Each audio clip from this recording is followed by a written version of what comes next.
waiting on people. Yeah. Go to Twitch.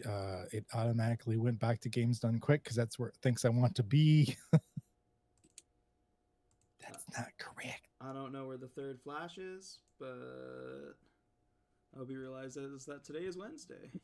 Well, the thing about that is like the first flash had the red costume, and then like the second one was the yellow costume. But the problem is the third one's that's the black costume, isn't it? So like that was the one where like they traveled through dimensions instead of just time. So what you're saying is because he's the black costume, he's on island time? Yeah. He's gonna be late for work. Where do you know him from? Oh, sorry, you're ripping a bong. It's fucking King Nerd. He's changed his name. Oh, okay. How do I know him? He's Obertus in my Saturday game. Okay, yeah, that makes sense. It's right. Nerd. We're waiting on King Nerd changed his name? Yeah, change it again. Oh, I didn't know that. Okay, that explains. I'm like, who the fuck is this guy? I've never heard of this guy. Has he said things? Yeah, he did. He said, okay, so he has the D&D role. Yeah, he has the D&D role. He built his character last night. Like, fucking, he's good to go.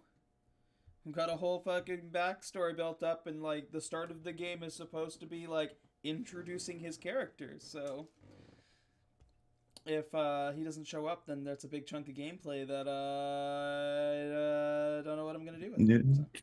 So. Barger can sing Foo Fighter songs for 45 go. minutes. I'll be right back. I got you.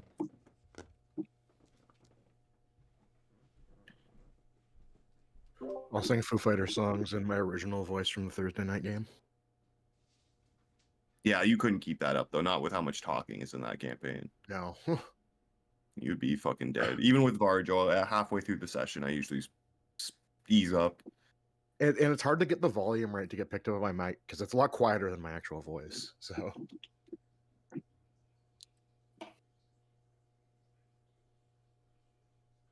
Yeah, I always do that. I try to choose a cool voice, and then like halfway through the session, like it'll be like my throat hurts. Yeah, I learned that with Varjo is now all my voices are just my voice slightly different. And I've been trying to do more of like Emmett didn't swear. Like that was a big one. More shticks and mannerisms. Exactly. Like you with Wrath. Yeah. Like it's the way you talk, not your voice. Yeah, like Wrath, I don't really modulate my voice that much. I'm still giving a drow an Australian accent. I don't give a shit. Oh, that's just like the fact from that the down under. The orcs in all of my campaigns are like hardcore Canadians. Like perfect. You gotta break that stereotype, right? Yeah, I'm firmly on team Aussie drow.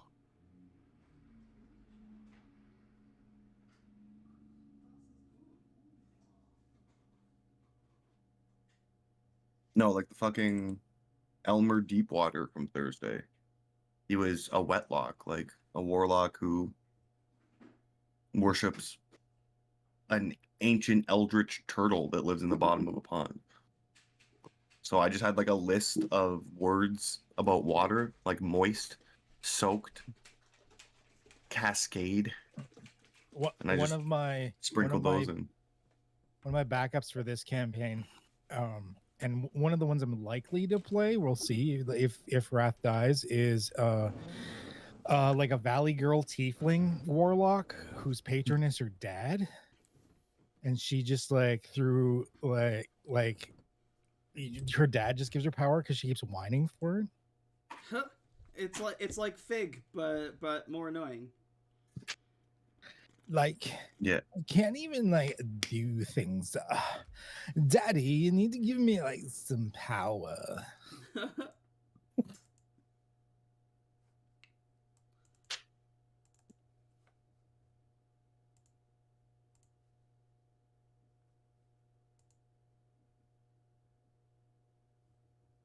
Waiting on people. Well, we knew Count was possibly going to be a touch late because like end of times with the weather. Yeah.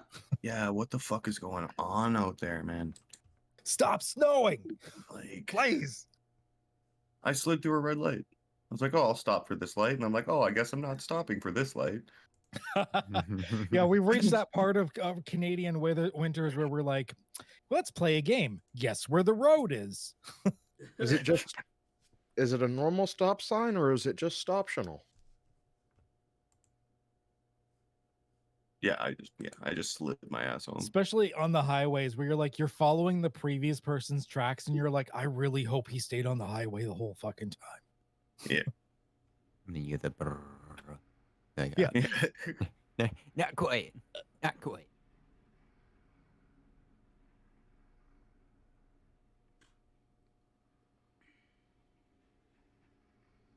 Oh, I need music. What am I doing? Yeah, get yourself set up. We're at a little bit of a late start, but we'll probably run a little bit late. That's fine. Oh, will we now? I'm glad Andy didn't die. Okay. Yeah, you got like a cool crystal golem on your team now. You've got a weird horny zombie. I think that's the thing with like all of our groups. We very like we collect people. Whether We it's got a like ship now. random horny undead guys, strange crystal people, or squirrel folk who you've bitten the fingers off of. Hey man, Oh, that was a good time. Jimbo. I made a character that was like, I love animals, and then you put him in space, and then you showed him a little space fucking squirrel. Okay, it's not my fault. And then you paired him with a psychopath like Geth. Inhalathor. Stupidest fucking character ever. Honestly, stupidest name ever. I would love to fucking have a fucking Stars Are Made of Magic sequel bringing back those characters.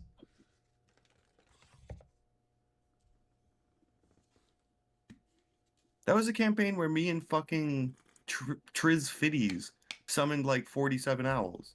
Or like something. Crabs. It was crabs against the fucking Alyssids. That was it. You sent the brain doggos after us, and that was our response. And then he got his intelligence fucking drained, and he was a vegetable. Yeah, it was the fucking floating Illithid palace thingy. And that was the same campaign I made you fight an alien and a predator, wasn't it? Yeah. Yeah. That was like your Halloween thing. It was fucking crazy. It was really cool. That I genuinely was like, ass. yeah, I thought we were gonna die. I was like, we're gonna fucking die. Because I gave like a whole bunch of holes everywhere for the alien to crawl through, and he had like a bonus action thing where he could just like crawl through one of the holes and go in like the outside and stuff. And you guys are like, fuck, I can't follow. Yeah, I did that with a little rat named Bitey Bill. While they were like going through a ghost ship that was a dungeon, I just have him like jump through during a combat and like try to bite one of their fingers off. They're on a ghost ship of cannibal rats, so. But one of the bastards used enlarge on the rat before he could run in the hole. Oh, that's fucking smart. Yeah, because I was like, oh, if you're tiny size, you can follow him, and they're like, oh, so only tiny size things can fit in the hole. I'm like, yep, that's the mechanics. And I got immediately fucked over.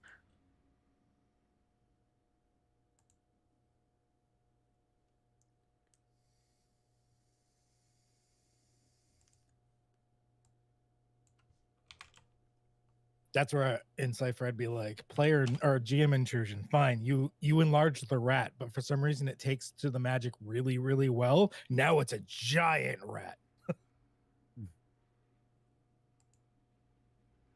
Yeah, now he's just fucking a Tarask. GG. Never use an intrusion to like counter someone's success, but sometimes you can make their success too good. That is true. Yeah. Wonder who did that, fucking Kirby. It was indeed Kirby. He's in the chat gloating. He's a little bitch.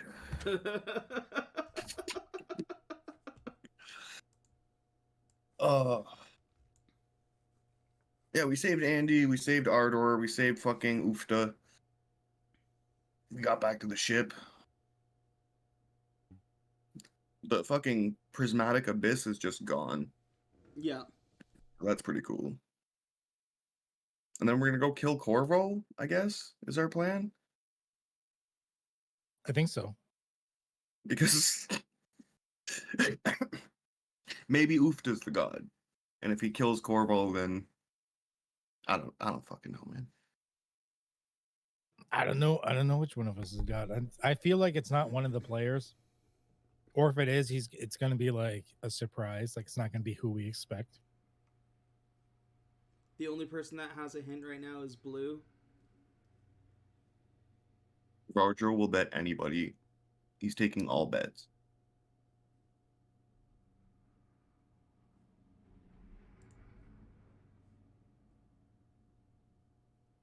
Like if you want to put a bet on like Blue or fucking Ardor, could be Ardor.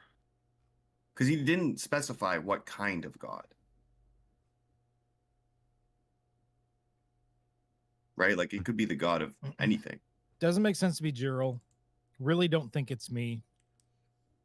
Varjo, Blue, or Ardor, I think, are my top picks. Because if it's like Gambit or me or something, it doesn't make sense. Although BHG may just fuck with us and make one of us like a random god just to fuck with us. That doesn't make sense, but who knows at this point? But I don't think so. I think it's. I have but two theories. I think that it's probably the ship itself with Elise. Oh. That is, the god is the sentient portion of the ship, Oh, that's a good. and that's theory. Elise, and she carries. BHG's writing this down. No, I mean, like, I'm sticking to whatever the god is. I'm sticking to what it is. I won't change it up. But I like your theories.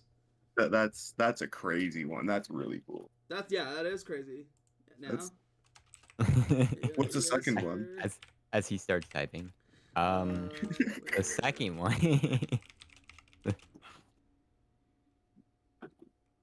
The second one was like he just rolled the dice on all the people that he has on board and said fuck it. Now I think it's Ardor, and I don't mean Ardor number 2. I mean Ardor, the tiny crystal dude. That's a possibility. Because, like, he was connected. He could be, like, the fragment of the god from Gumdrop Mountain before it got fucking demonized.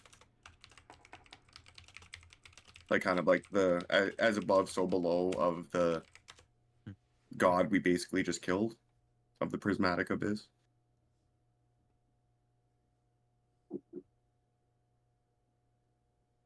I don't think it's Varjo, because, like, what would he be the god of? The dirt? That's just a druid. Varjo. My theory is, like, honestly, either Jiril or Wrath. Wrath? You think Wrath? He's Wrath? just a really angry dwarf. Yeah, but he's lawful. Nobody else in this campaign is lawful or follows a code except Jiril and Wrath. And I guess, like, Blue kind of, but not really. Like, he's an oath breaker and he doesn't really fuck with his god. Ardor kind of follows. But Wrath has demons. like Wrath's got nothing. Wrath like gave up his like fucking dream in life. Yeah, that's the story of a god. He cast away his titles and his lineage in order to save the world. And thus the dwarf god ascended. Stop resisting! I don't know, how do gods work, you know? Like, do they have to get worshipped to become a god, or do they just get granted godlike powers? I guess it all depends on how, like, the fucking everything function, right? Like, if we're talking, like, you have to be worshipped to become a god, you have to create a following. Was Wrath a good police officer, or did people hate him? How many people did he make happy? Yeah. But it could be like something else. Like you look at like Galarian Pathfinder setting, you could become a god just by doing the Starstone thing. I mean, one of the gods literally became a god by accident on a drunken bet. And he was too wasted to remember how he did it. It's Varjo. If that's the system, it's Varjo. Yeah, A drunken bet. Come yeah, on. the background story was Caden Kalian and his two buddies got so fucking drunk they decided to stumble into the test of the Starstone, and he woke up the next morning in a tavern, a god, and he doesn't remember what the fuck happened. Coolest way to become a Yeah. god. Like fucking, that's baller. I just Now woke he's just up. the god of like travelers and taverns and shit. For anyone who's just joining us, who's in chat, will be starting. We're starting a little bit late. We're waiting for count, and we have a new player joining as well who will be jumping in shortly. But right now we're just shooting the shit, chilling, and talking some theories, some campaign theories. Yeah, but it's just a theory. A game theory. Oh, I have a really crazy theory. I'm not sure if it'll happen, but I'm pretty confident it will happen. We will one day get back to Barovia. No, that's just unrealistic. I mean, you're level capped right now. Like, you can't get any higher levels. Like, it's just basically you're gearing up for Barovia now. Well, it's because these deep shits, like fuck dipshits, want to keep grinding the same dungeons over and over. We gotta Motherfucker. move to the next area. Here comes Creepy Dave. Show me- Here comes Creepy Everybody. Dave. Count, welcome. I made it. So, You show me an exit. Count, you are the only person. They've been talking like speculation and theories about the god. You are the only person who has been able to glean anything about that, and you were just given a hint by your god. I need you to not say anything for now. 10-4. Okay. Have you heard anything from What? Flash is gonna be here shortly. Okay, Should be. I just texted him. Yeah, he should be here Like, fairly soon. where are you? Oh, everybody, look at my fancy butthole. Thank you. How's the drive, Count? Oh God, I've put 410 miles on my truck in 3 days, Ooh, Jesus Christ. Damn. ooh. and I have worked 39 hours in 3 days. So it's been a rough week. Well, now we're gonna wind down and play some Dungeons and Dragons. Not the way they intended, because that's how we intend. I solemnly swear to never play raw.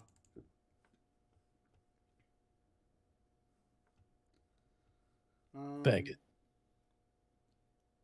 We can do some bookkeeping while we're waiting for Flash. Yeah, my favorite part. Oh, there he is. Flash is here. So, Flash, welcome. That's perfect timing because I added a points card to your character sheet already. We're about to do points. Ellie did not tell me to go easy on you guys or anything today, so I'm only going to give everybody 5 points to their points card. However, What? everybody is also going to get an inspiration. She didn't tell you to go easy on us this time? Yeah. Well, Wow. fuck that bitch. I don't like her anymore. I mean, she's not here, so that's probably why she was doing things. That's fucked up, man. Yeah, it's pretty fucked up. I mean, I'm not mad about it. That's pretty fucked up. How fucked up's fucked up. Yeah, it's pretty That's fucked up. fucked You should up. probably buy a bunch of charms to make up for it, kid. Oh no. No. So that leads to my next thing. I'll go down the list. Flash, you're fairly new to the charms, but I think you grasp the concept. We've only used it a couple times since Saturday. But we'll go down the list. Flash, you'll have, with that 5 points, you'll have 25 points to spend. Starting with you, Blue, would you like to roll for charms? I'll take 2. Take 2. Quiet charm and key charm. Interesting. Yeah. Gambit. I will also take 2. Ghost charm and divination charm. Sarge. Yes, I I wanna would like 5, trade- please. I want to trade 3 in for a charm, but not spend points. Sure. Yeah, you go I ahead. hate you. Burn whichever 3 you want to burn, and the one you get instead is Charm of the Statue. Okay, that's the one I want to keep. Girl. Give me the charm. Just one? Yep, just one. Tree charm. Varjo, No, I'm okay. you're banking too? I'm banking. Okay, as soon as somebody like is getting close to 100, I will make a thing you can redeem it on. I'm at 50. I'm gonna get ahead of Cat Hub somehow. I'm 60. Oh fuck. Okay. yeah, you're gonna have to pull out all the stops today, Varjo. Get those extra points. And Vel, would you like to roll for charms? Sure. Let's do 2. 2. Armor charm and door charm.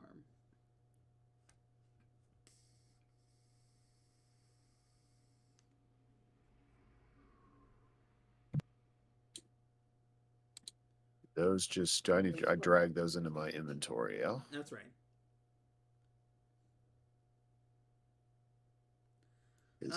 And let's do a little bit of a recap before we actually get into the nitty gritty of things. Who wants to lead us? Oh, there they are.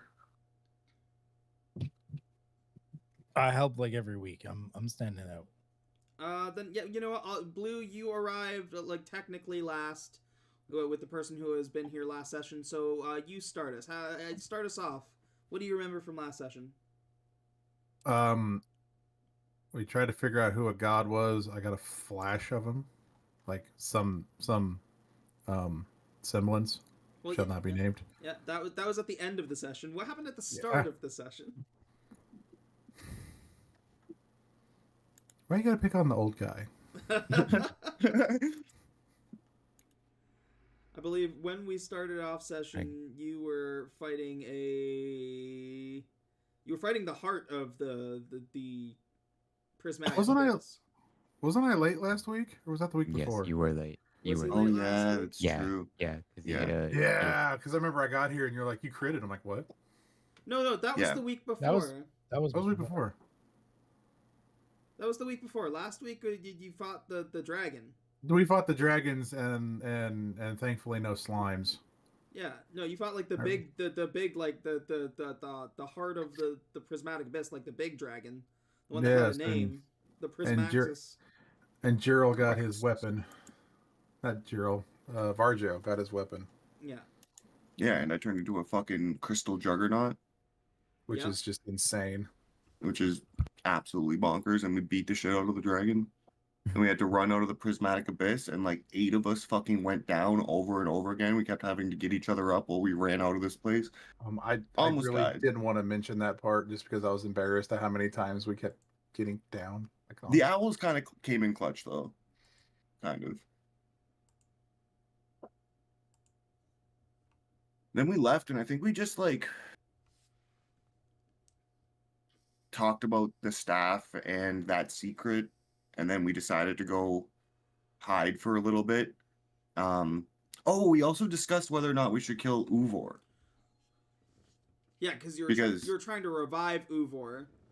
Yeah, we're trying to bring him back, but we Mhm. didn't know when he died. So if we kill him and he had died over 100 years ago, now he's just dead. So that's not an option. So we kind of And have to leave him as is until we find out when he died. And he really likes you. Yeah. A lot. Yeah, he really likes Gerald too. A lot. Yeah, Uvor likes to crawl fast. He can spider crawl very fast, and he is very strong, as you figured out very quickly, and has absolutely no concept of personal space. Him and Elise will get along great.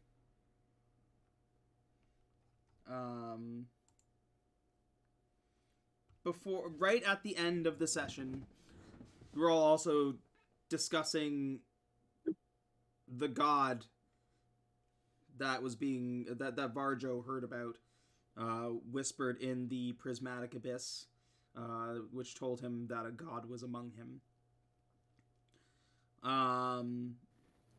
And we left off with Blue, after not communing with Ryu for a while, finally communing with Ryu again and getting a small glimpse or hint towards what the god is.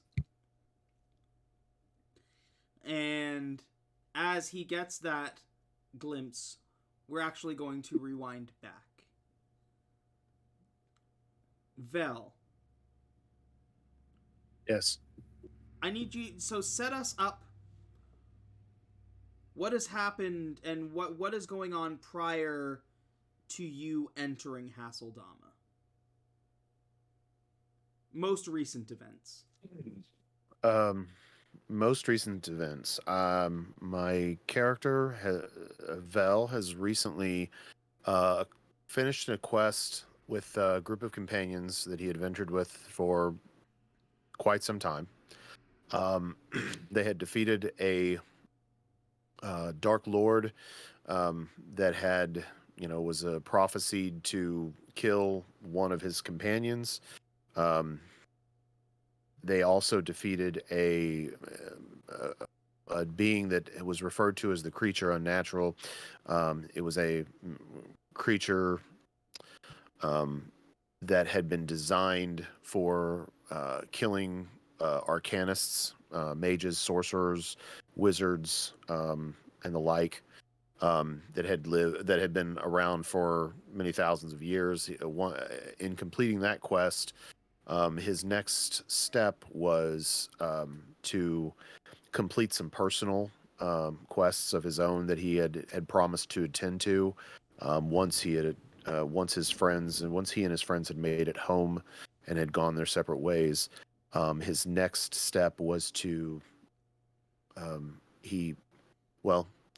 in his travels, in the story with the creature unnatural starts with actually with Vel accidentally releasing the creature unnatural from the imprisonment that he had been trapped in for several hundred years. It was completely by accident, but in doing so, he obtained a weapon that had been used, that had been part of the trap to ensnare him. And so for almost the entirety of his adventuring career, he has carried a unique sunblade that carries the soul of an angelic being. So once his quest was completed and the creature was slain, his goal was to return the soul of the angelic being to its home plane and release it from the sword, release it from servitude. And so that was what he was attempting to do. There was a magical item, an artifact. I don't know if it was an artifact item. It was a magical item that was referred to as the Wand of the Ways. It was used to travel through kind of a backway dimension, like I describe it as kind of like the closest concept in D&D would be the infinite staircase from Planescape. It was a way to travel between planar dimensions. Unfortunately, he was unsuccessful in navigating the ways and was attacked by the wind demons that inhabit the ways and was forced out into the domain that he's in now. He actually has no idea where he is. Yeah, and that's where we are now. That's where we pick up. So you attempt to use the Wand of the Ways. You traverse through the infinite staircase, and kind of like it's just like Icarus flying just too close to the sun. Like you get too overconfident and are overwhelmed by these wind demons. In the scuffle, as you kind of get sucked into this domain, into the like through the demiplane into this domain, you lose consciousness and lose hold of the Wand of the Ways. When you awaken, if you look to the north on this map here, you're going to see that there is a large like pool of like weird purple liquid. That liquid is actually like it's kind of like a mix between a liquid and a gas. Like it's hard to differentiate it between the two. And it is rotten magic.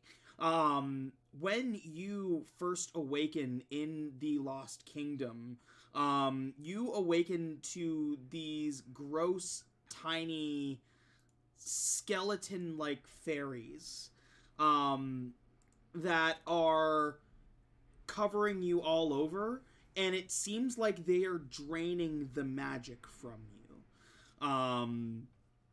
You start to lose little bits of yourself. Having previously known how to speak Celestial to be able to speak with your blade, you are surprised when you go to open your mouth to speak and cannot come up with the words. These things also bring like a sense of urgency and a sense of despair. Like the moment you wake up, you need to get out of there as soon as you can. Most of the gear that you had is on you, but the Wand of the Ways is nowhere to be seen, and you're also kind of forgetting about that item. You're forgetting about that artifact. There's little bits of it in there, but a lot of details that you remembered are also starting to slip away.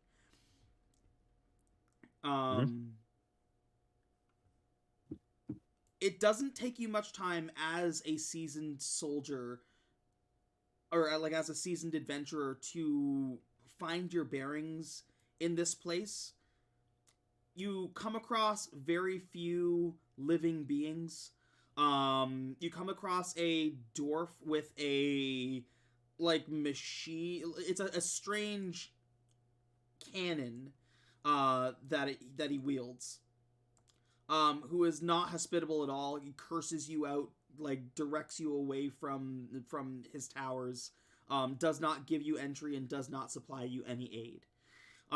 You do find a sparse forest with some tree folk, including an elderly tree folk that are able to supply you. Well, you find one elderly tree folk and two like dying trees beside it.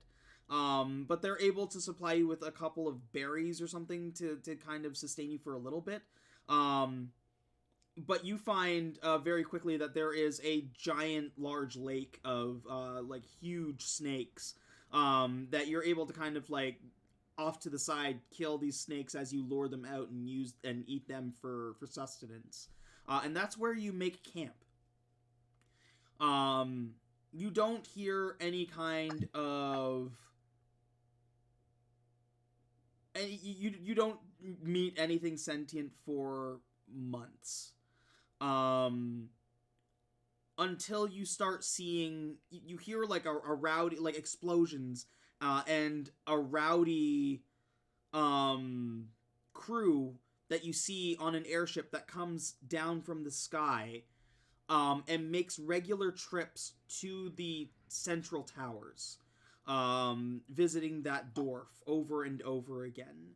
The trips become more and more frequent over time, and any glimpses that you have gotten of the crew on board, you've seen like what appears to be a moose man, who appears to be leading. There's some kind of like rat, like wizard on board as well, like something cloaked, and plenty of like strange like mechanical men that seem to be like the main force that manned this ship.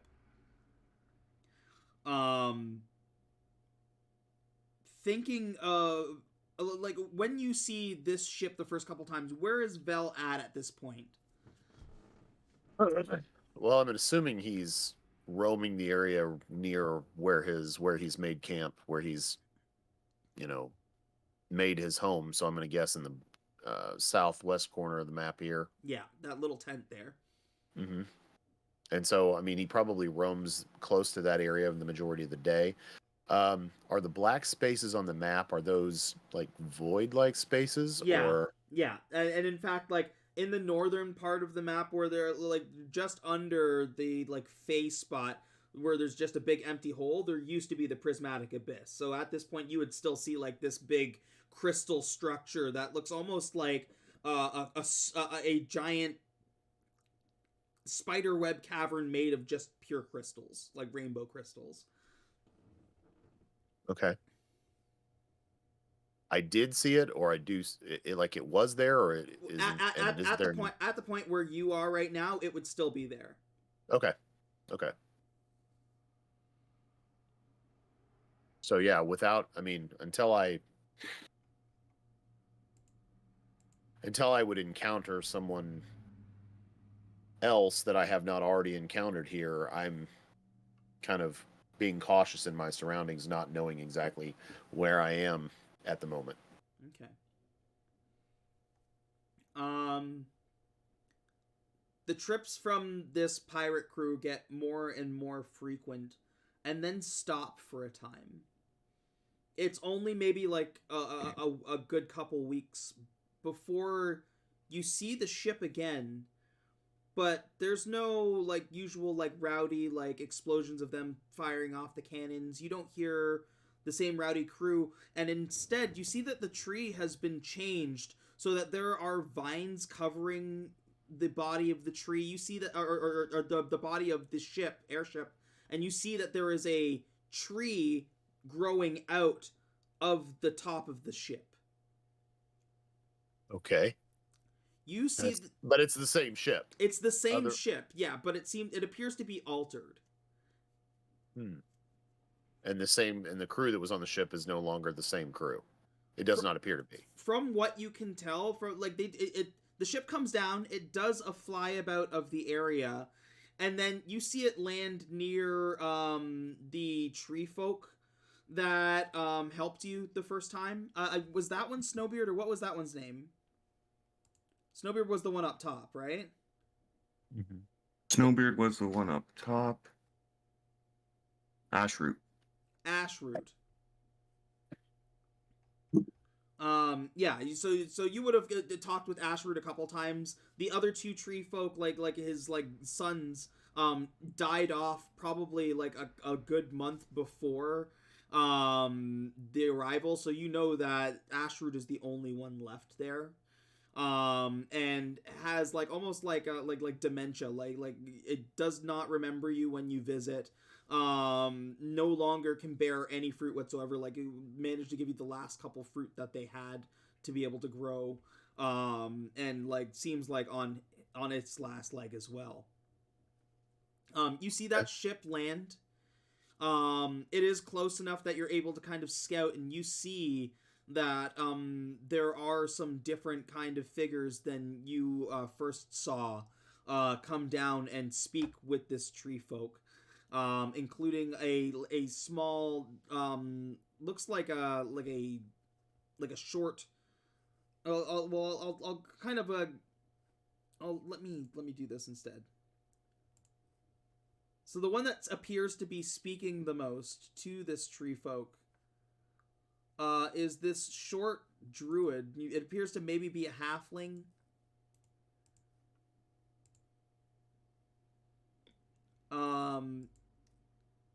He's loud and obnoxious, and seems to talk with his hands a lot. Okay. Behind him is a armored dragonborn. Okay. Oh. You see, like a kind of like just like an old man in simple garb.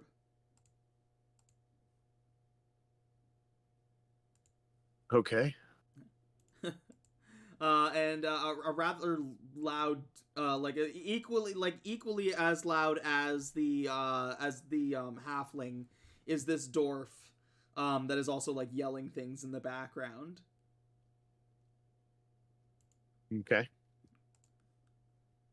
And you see, like kind of like quietly off to the side is a man that is kind of like flipping cards in his hands. Oh.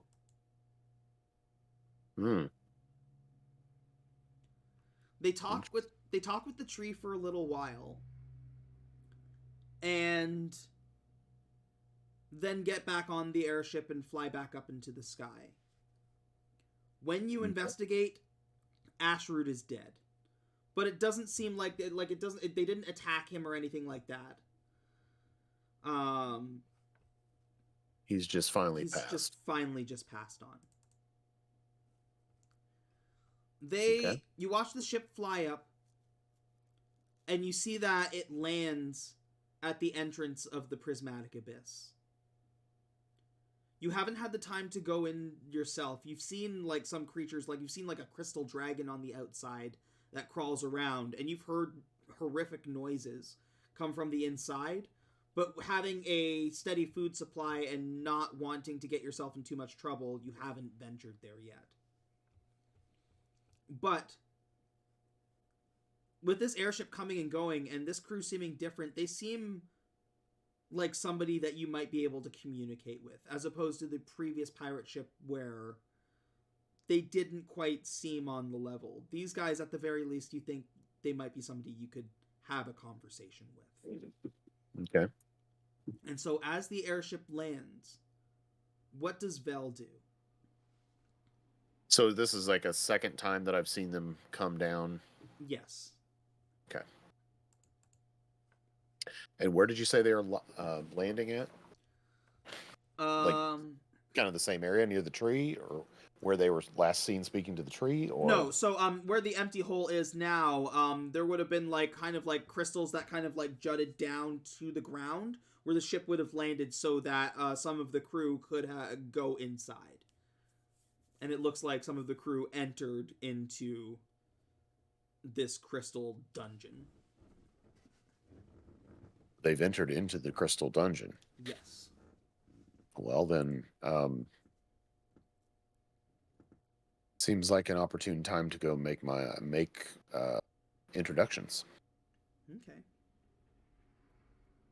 I will gather my belongings and as I've been kind of preparing for the next opportunity for them to return, and I will see what I can do about going and introducing myself.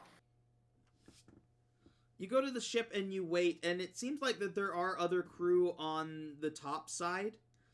But there is only... So it seems like some of them are working on something, and you see that a couple of times there is a hatch in the front of the ship that opens and closes. And when you see it open and close, you keep seeing a figure... It looks like a man is on fire. But it doesn't look like he's in pain. Okay.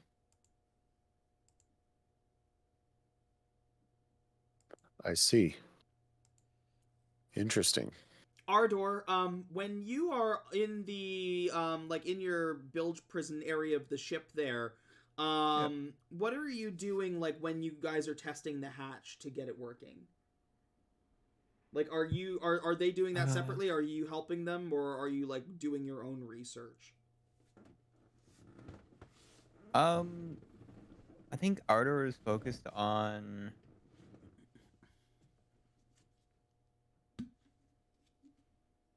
I guess Ardor would be helping you. It would be a means of getting things into his area without having to go up and then down and around. So he would absolutely be like, all right, this is just be easy access for me. So he'd probably be inside kind of tweaking and making sure everything works and stuff like that. Having maybe somebody outside the ship that is outside doing it as well.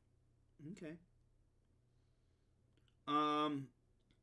Ardor or Vel, so Ardor is the most prominent one you're seeing working with him. You also see almost like a robotic figure, like an automaton that is clearly talking in plain common and having a conversation with Ardor from time to time, and is helping him lift things and do mechanical work on the ship.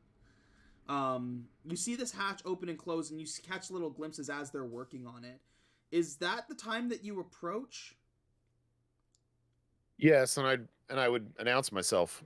I mean, I would signal beforehand before coming too close. I don't want anybody to mistake my intentions. But I would probably yell, raise an arm and wave back and forth slowly. Hello there. Is there a captain about? Somebody in charge of this ship that I may speak with? Captain's inside. In the crystals. In the crystals. Okay. Yeah. Are you allowing? Am I allowed to come aboard then? I would seem odd for a stranger to do so, but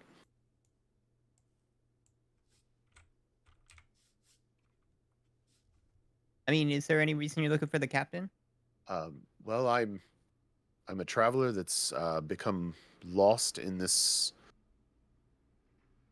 I don't even know where I am, to be perfectly honest. I am seeking a way out, and I am hoping that I can barter passage through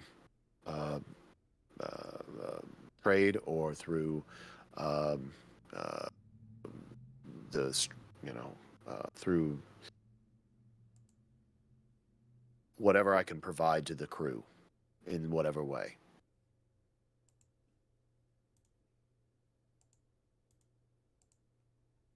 You're not trying to kill anybody, are you?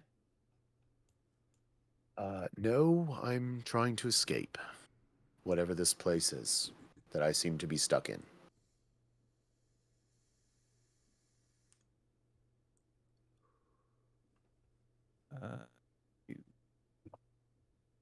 Does the captain have a name? Would it be more appropriate for someone to? Oh, yeah. His name's Barcho. Uh,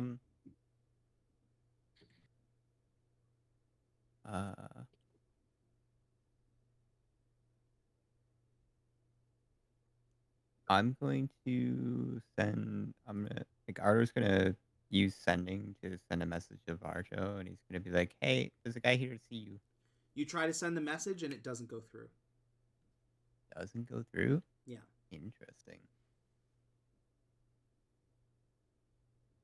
Okay. I'll send it. Like, do I know that it doesn't go through, or do I like? Yeah, get yeah. the... As the caster, you would know that it doesn't reach him. Oh, okay. Yeah. I'll just be like, oh wow, that's kind of weird. Those crystals really are something. Yeah, come on in. And then like I'll just take him in and be like, here, I'll bring him upstairs and like introduce him to everybody. I guess like with Elise and like Cyan, and be like, hey guys, I found him, or I found a guy and he's looking to trade. He's looking for Varjo. Elise looks and says, "And you just brought him aboard?" Yeah, I mean,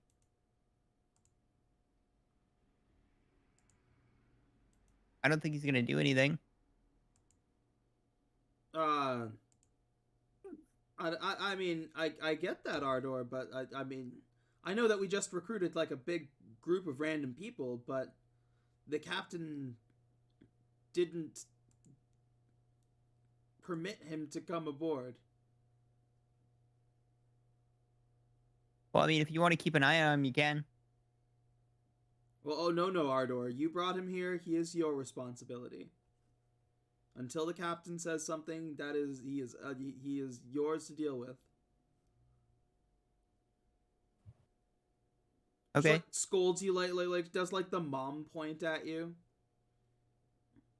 I just shrug. So on the top side of the ship now, hold on, because this is still like in that past point. So on the top side of the ship now, like it is visually there is so much going on. Like first of all, you have this like beautiful tree that is growing in the middle of the ship. There is appears to be a dragonborn, like a blue dragonborn, and what appears to be a giant bear, like a giant kid's plush bear, in purple armor they're both sitting and meditating on the front of the ship. There is a zombie walking around and being guided by a very handsome man in armor with like a little slime on his shoulder. There is like if you like look up on the top of the tree, it appears to be like there's some kind of robed catfolk like just staring out into the distance from the tree. Of course there is the mechanical woman that you've seen like moving around with Ardor in the bilge, Elise. And then there is the at the helm, like still holding on to the wheel and like not having moved at all, is some kind of demon that is just like chilling there. Oh, and on the seat, like just sleeping on this like big giant like throne like seat, is a tiny green dragon.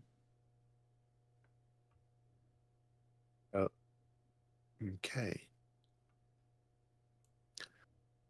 This certainly is a very diverse crew. Yeah, it's interesting. It's kind of like a ragtag thing. Here, come on, I'll introduce you to everybody, and I'll just like bring him over to everybody that's like meditating, and I'm just gonna like start bothering people. Like, hey guys, Cyan is like sitting underneath his own little personal storm cloud that is raining on him and meditating. Like opens one eye and looks at you.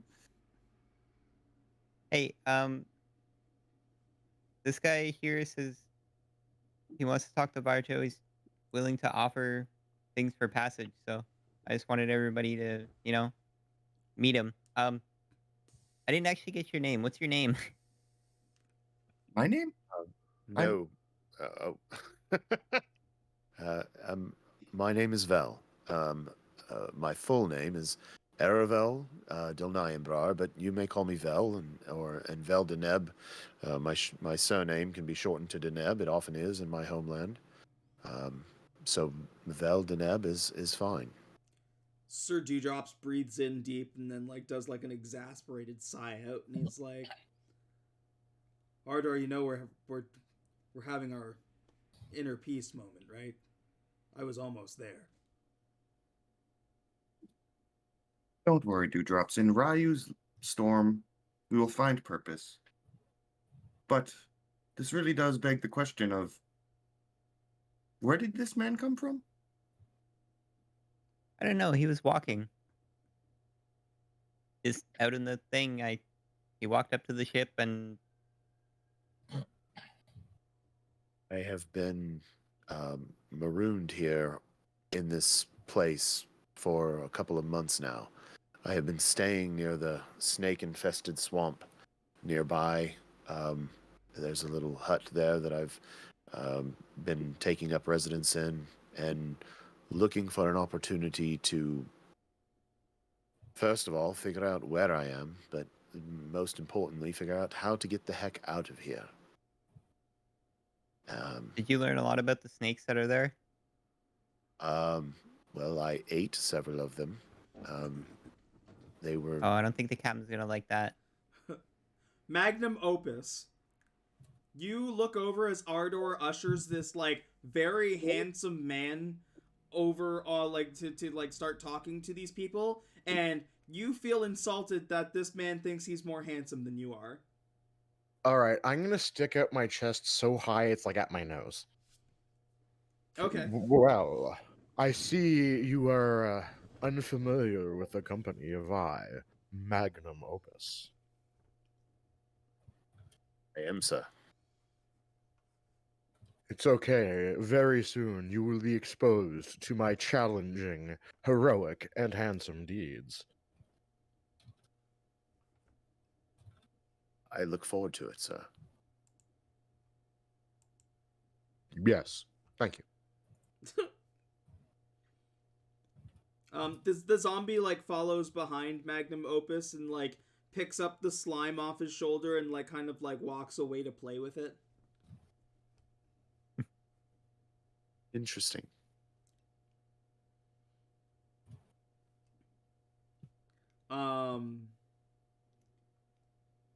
We will kind of fast forward a little bit as you meet the backup crew here. But it's not long before there is a rumble and the crystal abyss, or like the crystal cavern, starts to crumble and collapse into the void. It's at that time that everyone is kind of like having to like grip tight onto the ship as the helmsman flies and just barely catches the main crew in the hatch. And that's where we came to the end of our last session, where they are gathered on board. It was just Ardor greeting them in the bilge prison, and then they were flying down behind like that dragon, that petrified dragon, to the east. And that's when the main crew is on board. So we can bring it kind of back up to present, as Varjo and the rest of the group are coming up to topside and discussing the possibility of gods. They still haven't really noticed you, Vel, with all of the commotion and everything that was happening on the ship.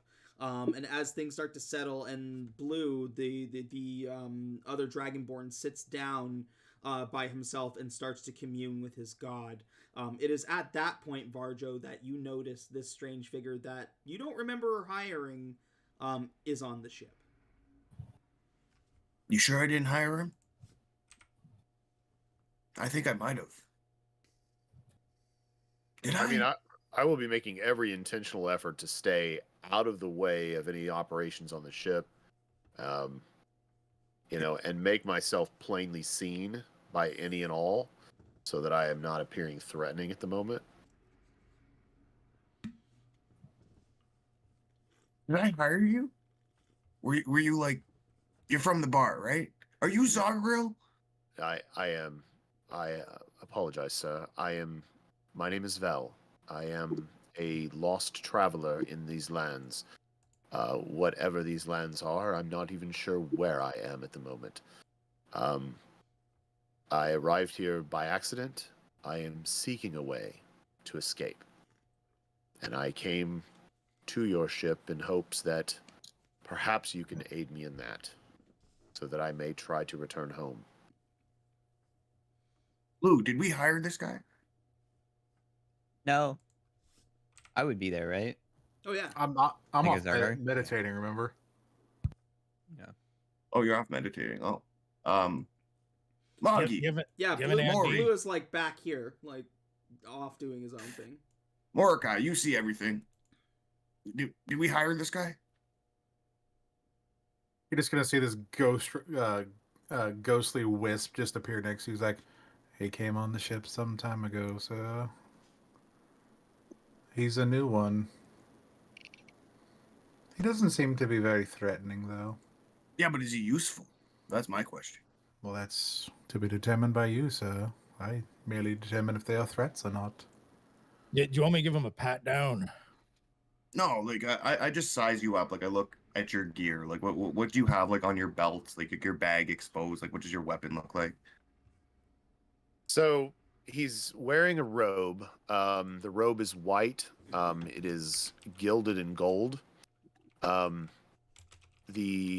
is a purple and black cloak hanging from his shoulders that has a kind of spider web pattern to it. There is a small pouch that he kind of carries, a small bag that he kind of carries. He's currently he's holding it. He's kind of slung it over one shoulder with his left shoulder, leaving his right hand free. On his left hip, he's carrying a blade that it kind of looks like a rapier. It's kind of like a cross between a rapier and a longsword. So it's a long, thin blade, and the handle of that weapon has the shape of like a green dragon. The grip of the weapon looks like a green dragon, and he has an item. He's got this red sash that he kind of wears across itself, and sticking out of that sash, you see what looks like an angelic. For the best description I can give you is it looks like an angel. It looks like a statue of a small angel with its arms raised straight up above its head as if it's exalting the heavens, and the wings spread out. It basically looks like a sword pommel, but there's no blade. And he has that tucked into his sash, and he kind of rubs it absent-mindedly with his free hand. But all right, guys, I mean, that's it. We found him. We got him, boys. Great job. I go for a high five to Magnus. Very well. I'll like very intentionally put as much force as I can into the high five. Oh fuck! I'm 3 feet tall, Magnus. That fucking hurt. I'm What's sorry. wrong with you? We Well, got it. well, you know, it's just I don't know my own strength. I'm sorry. I'm just sorry, Magnus. Do you see this guy? Do you see how beautiful he is? Do you see his robes? Do you see how he's stroking that hard object in his shirt? Yes, he's nearly as good looking as I am. This is a god. We found God. Easy. It- Awesome. you- I'm so good at things. Whoa. Do you have any contraband on I you? have no deity, friend. I apologize if I've given somebody an improper belief here, but I am not. I am mortal. Do you have same an as identification? same as all of you. I mean, well, I did die one time, I think. But then I was sent back. If you don't answer any of my questions, I'm putting you in cuffs. For You whatever know, reason. I hear dying for a while is a good tax write-off. You Well, might want to answer his questions. Like but, like, everyone's you- just ignoring me, and I'm about to get ready to start beating some faces. Yeah. Do you have any identification? Identification. Identification. Or contraband. What kind of identification would you like me to provide you? I don't know how I can prove my identity Well, to you. do you have any? Other than to tell you that my name is Veldeneb, and I am a wizard from the Elven Kingdom in my homeland that practices comes from the school of blade singing. I don't know if you're familiar with that wizarding school. Wizards are nerds. What do you say? Well, Where's your serve book? It's here, sir. And I literally reach into the bag that I've got and just pull out the book. Can I see it? It is. I would think I'd rather hold on to this if you don't mind. Just for a second. I no. present it so okay. you can read it. Yes. No, just like can I check it out? No, I don't think I'm not a library, sir. I'm not checking out the book I to mean, anyone today. He's a captain. This is very important to me. What do you? You're Captain Barjo. Can I have a page? Can you have a page of my spell book? Yeah. A page. Yeah, just a page. I don't care what's on it. I'll tear out a blank page from the spell book and give it to him. Yeah. I'll take your wizard paper and I will reach in my dirty, moldy robe, pull out this moldy little box, open it up, and take out some weed, and roll me a wizard paper blunt. Nice. Like the old times. My friend Garen would love you. He would absolutely love you. Vel, as a security person here. Is this the druid that I'm talking to? Yeah. Okay. Yeah. My friend Garen would absolutely love you. You and he would get along very well. Can you answer this Very one well. security question for me, Vel? I miss that weird elf. He's still. Does he have me muted? Can you hear I'm me? gonna have to get some more paper, aren't I?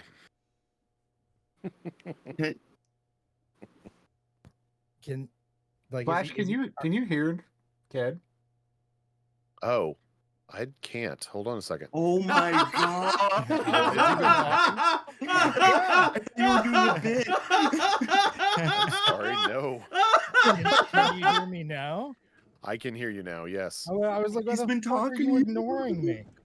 He's like, identification, and you just ignoring him. I'm like, oh, this is getting good. I've been doing the whole police thing, be like, he's got contraband, I need identification, stuff like this. Did you have me muted? I did. I think I had you muted from a previous. I think it was from a previous night we were gaming or whatever. I think I accidentally had just muted. I apologize. Oh my god. Well, I think we were playing that's a Rocket moment League that's one fast. night, and there was like a mixed party in the group chat, and I was like, okay, I can't concentrate with all the people talking. Oh Well- my god, that's fucking funny. There's like 10 minutes of role play down the drain. I'm so sorry. It's All right. hilarious, It's- though. that's- You just say, Yeah, it's not even roleplay down the drain. That's even funnier. All right, just boys. been- We're just gonna to explain, take it back from the Well, top. You have a very angry dwarf that is fuming in front of you and about to punch you in the face. Yeah, Yeah, like you- Val, And I'm like, and I turn and I'm like, whoa, sir. So here, hold Val, on. you've been so zoned in on trying to get this captain's good graces just so you can be on the ship that like your brain has just like zoned, like completely tuned out this dwarf that has been behind you, being like, "Give me identification. You got contraband. Give me identification." And now he is like, you've got him like, you can smell his breath. You can feel the spit on your face as he is yelling in your face. And we'll And I continue turn. from there. I turn and I'm like surprised looking at him, and I go, and I turn my head and I stick a finger in my ear and I start like wiggling it back and forth real quick. I'm like, have you been there the whole time? You see him pulling out a pair of manacles and going, "You have refused to cooperate. You have been resisting. You have Uh, not followed proper boarding procedures." I apologize, sir. This fiery, flaming, rocky gentleman that I was speaking with earlier just invited me on board. I asked to speak with the captain, and he claimed that he was in the crystals. I don't know what that means. That's me. I'm the captain. But Wrath is like the quartermaster, so. Okay. I need to know a list of any- Wrath is the dwarf. Yes. This is Wrath. I'm Sergeant is- Rathar, but here Grim Himvrit. Yeah, please call him the whole thing. Sir, Yeah. that is such a wow. Okay. Do you have any contraband? And what weapons do you have that may be of a danger to any children aboard this vessel? Oh, okay. And so Vel takes the bag off his shoulder again, and I set it down on the deck in front of me. I take my sword that is at my at my waist. I set it down on the deck and next to the bag. I reach into the bag like 3/4 of my arm into the bag, pull out a quiver, set it down, reach in again, pull out a long bow, set it down, reach in again. I pull out another arrow that's like wrapped. It's like a single arrow wrapped in it's like a silk wrap. I set it down. I'm like sitting there thinking, what else do I got? Oh, I reach in again and I pull out this like necklace, and it's got like these 4 like red beads hanging off of it. I set it down. Let's see what else I got. What else? Well, you know what? Like this guy's got me totally shook right now. So I'm like, okay, let me just show you everything I have here. You know what? I think you're good. You just stop pulling things out. Are you sure? I'm like, are you? I've got one more in there. Are you sure? Yeah, I'm pretty sure. We gotta take you drinking some night, boy. And then I set both hands down on top of the pile of weapons. But these are, I'm trained to use these as well, both in magic and fisticuffs, if you will. I'm sure you are. From the where the steering area of the deck, you hear this little fucking creature that nobody has paid attention to for the longest time go, "When he says children, he means me!" And it's Zorgrail's Quasit, Al. Oh no. Al's Okay. still here? Oh. He's certainly childlike in stature. Well, Yeah, I wasn't meaning him, but sure. Yeah, I it's got- my sous chef. I got bad news for you, Al. Your dad's dead. Master's dead. Yeah, he's super dead. That means I'm free. Oh, Sure. okay. Does that mean you're freeloading? In which case, maybe we should punt you off. Oh, please. I'd love to see you try. Well, if you're on the ship, you got to be useful. That's like the whole thing about a ship. Start putting things back in my bag while this conversation is happening. He's like, "I'll feed the dragon." Will you smoke the wizard blunt? He like his grin gets bigger. He's like, "Yes, I will." I have weird friends. Oh, shit full of goddamn hippies, goddammit. I smoked the wizard blunt with Al, the demon. Henry's like, this little thing makes me uncomfortable, and I've been to like the 9 hells. Henry, yeah, me too. It's getting weird around here. We had like a cool pirate thing going with like me, you, and Elise, you know, and now we got fucking Oofta running around licking people's ears and this fucking thing. At one point, Al is just riding, like Uvor is walking on all fours, and Al is riding him around, like holding his hair as if it was like a riding thing. Captain, you know it's you that allowed them all on the ship, right? Like you hired them. I didn't hire fucking Al. You kind of did his ookum, and then he's here. Al looks you dead in the eyes, Vardro, and goes, I'm gonna call you daddy. No, you're not. No, nobody's gonna fucking call me that. I will send everybody I will drive the ship into the ground. Henry has to do what I say, and I think he's feeling the same way. Henry's like, I just steer a ship. Don't look at me, man.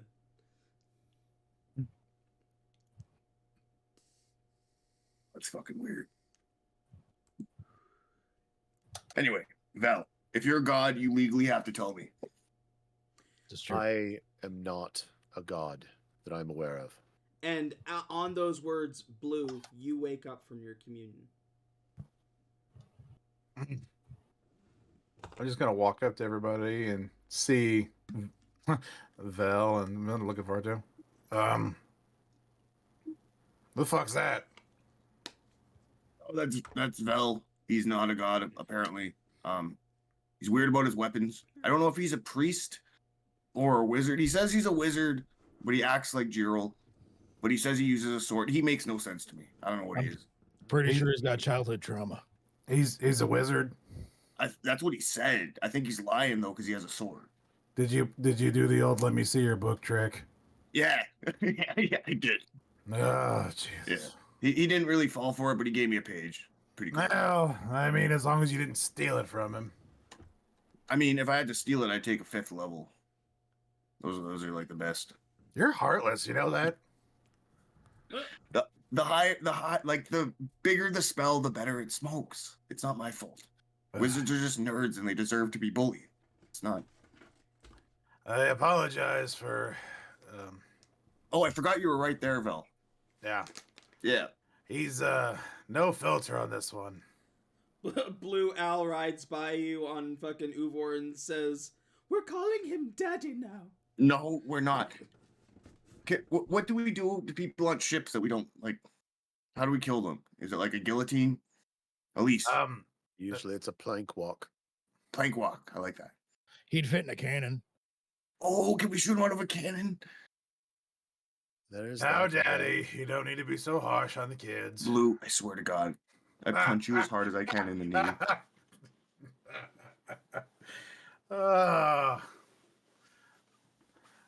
So what? You think he's God, huh? No, he's not. I am not a god. He's not. I just Yeah, he makes. He says he's not. It'd be against the law for him to lie about that. What can you do? Like, say there's like a dude over there that's trying to kill us right now, and we all have to fight him. What are you doing?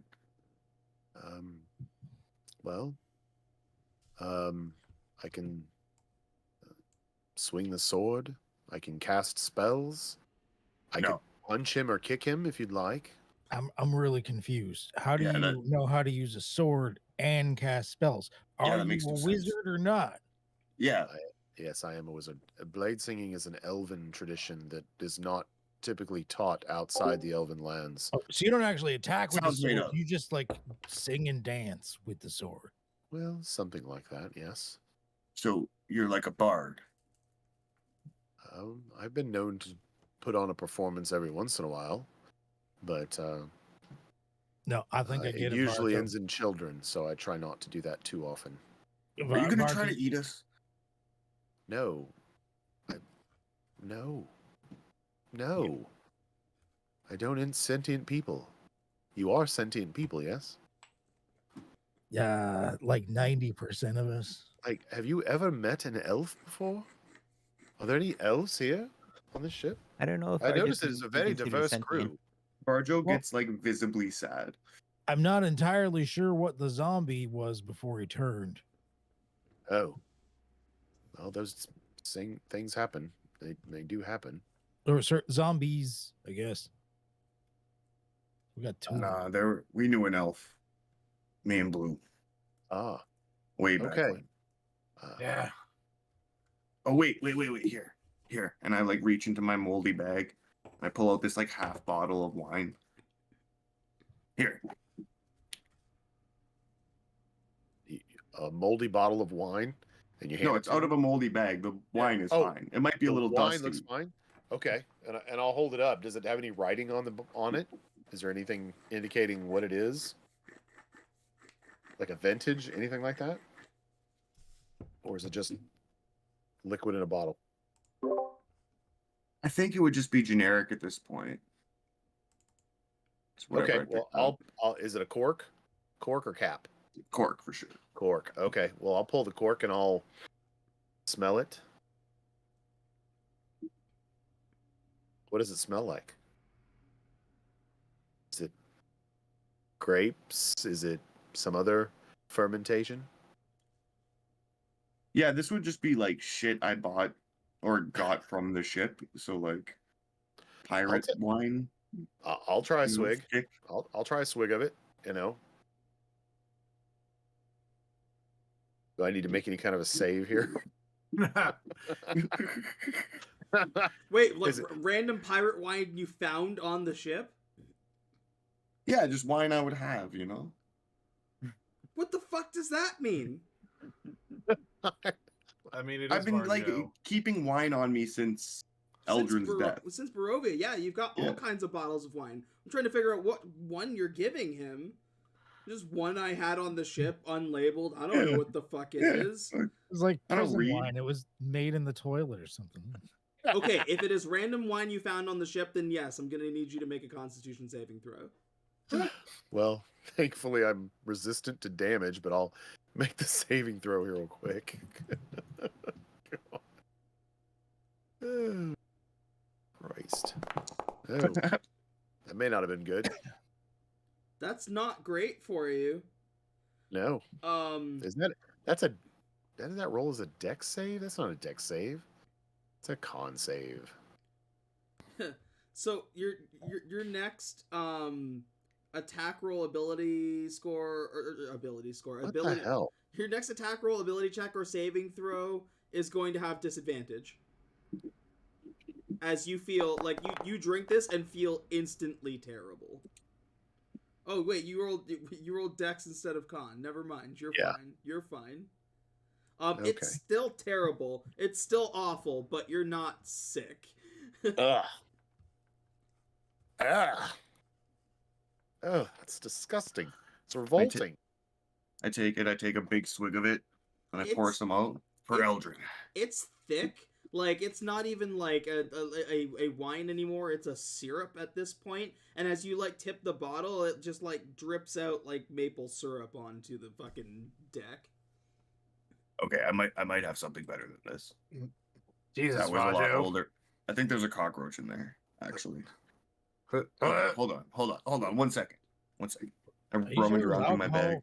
Sure wasn't like a lubricant of some kind. Hey, Varjo, can I see that bottle real quick? Yeah, here. I'm immediately just gonna throw it off the side of the ship. When he's like, I reuse that. You know, I finish the wine, then I put a new wine in when I find it. that You is, know, no, I mix them up. No, that is not fit for anything other than air travel now. Okay, all right. I think I found something here. I got peanut butter liquor, I got Falcovian brandy, and I got some good berry wine here. Some very fine good berry wine. Might make you feel better.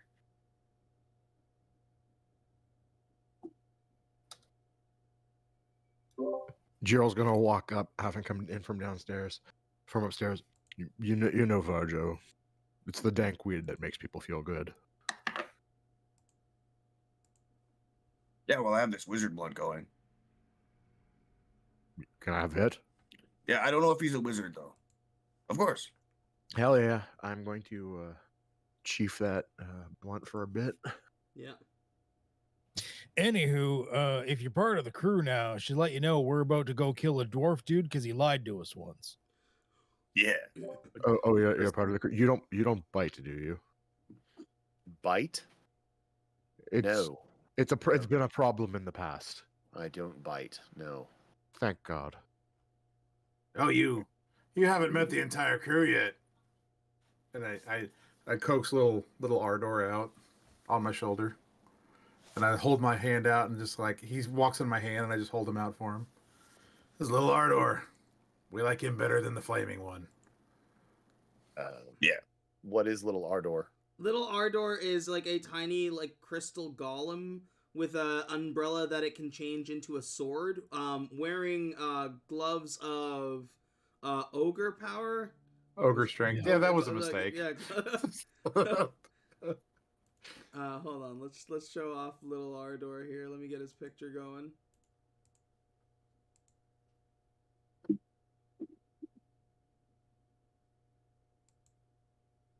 Well, he's certainly adorable. He's feisty. He'll kill is you he if you give him a fierce? chance. Are those? Does he have little gauntlets of? Does he have little gauntlets on? Are those Yeah. magical gauntlets? Yeah. Let's just say that was a mistake. You watch as the little crystal golem like plucks out one of Blue's scales and and like whips it at the ground, and you watch as it like digs into the deck, and then like it appears that the deck of the ship, like the ship has this kind of healing quality because it's almost like it pops the scale out and then heals that little scar that it made. Yeah, he does that. Blue kind of starting to look like he's got a skin condition. Yeah, he's feisty, but we love him. You got buy him fucking something that works then. Why don't you like get a fucking shoulder armor piece and like put a bunch of little knives in there or something? So you can fucking take those. Shit. You know, do you have any gold? Because Yes. Well, why didn't you buy him something? Do you not have any gold? I don't have. Remember those things that like the little bitches that came after us that wanted money? Like, Oh I yeah, lost the it all. Donaki. Yeah, Relatives. Yeah. yeah. Oh. Okay. Okay, we're here. You can have something to hold. Poor Belle. This is like major culture shock. It absolutely is, and he's taking it surprisingly well. Yeah. I mean, he's been around, and he's been to the Plane of Fire. He's been to the Abyss once, briefly. There's a story there. He's seen some strange stuff. Some of it's pretty disturbing. And now you're watching an almost 7-foot tall dragon and a 3-foot tall halfling who are like the odd couple. Yeah. I'm gonna give you 50 gold pieces. Here with your broke ass. Oh, appreciate it. Yeah, I don't know if we can ever fucking spend it, but I know Gammy sells stuff, so Yeah, maybe if I'll you ever need anything.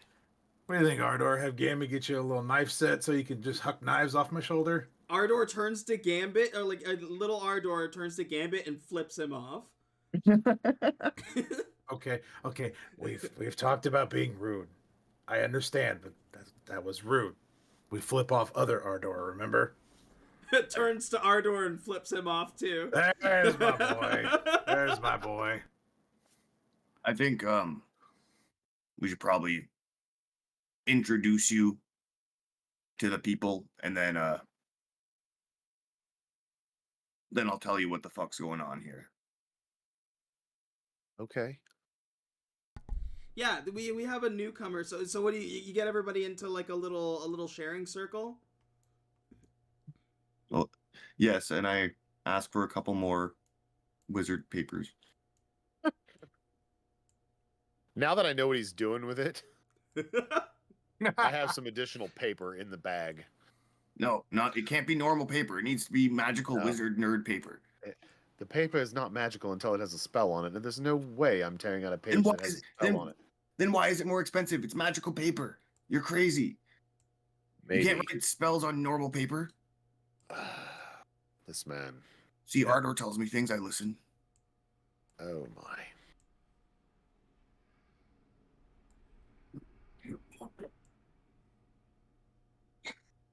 Bring everybody over to the sharing circle. You know, Vel, you literally could just make up a spell, write it on there, and he'll still smoke it, right? Does he need me to scribe a spell for him to smoke?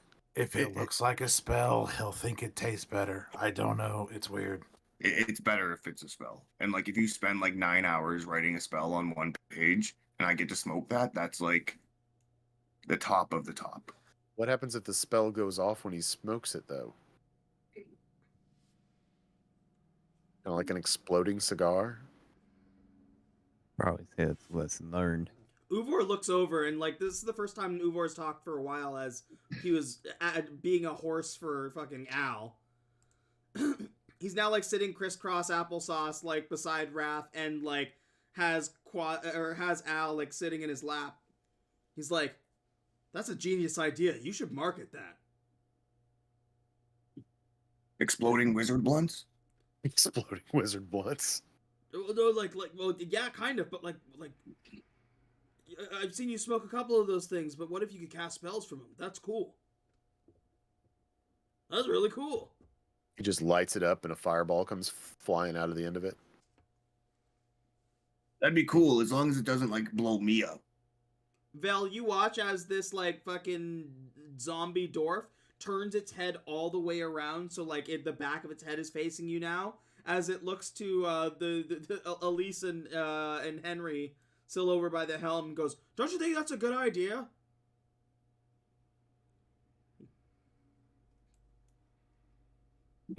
This must be what madness feels like. Yeah, it's crazy here. All right. Starting Pretty calm off today, honestly. person on my left, Gammy.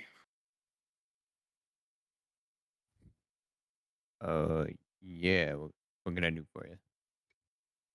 Who are you? Where are you coming from? What are you trying to do? Well, I'm Gambit, and I'm just I sell things. That's it. You got anything you want to buy? I probably got it.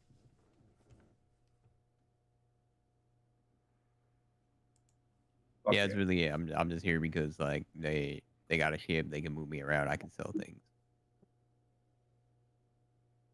Yeah, he's terrible in combat. You know what he does in combat? You know what he does? This guy does in combat. He throws cards. He throws cards. He throws cards. Yeah, a lot of things down with Like them cards. tarot cards? No, like playing cards.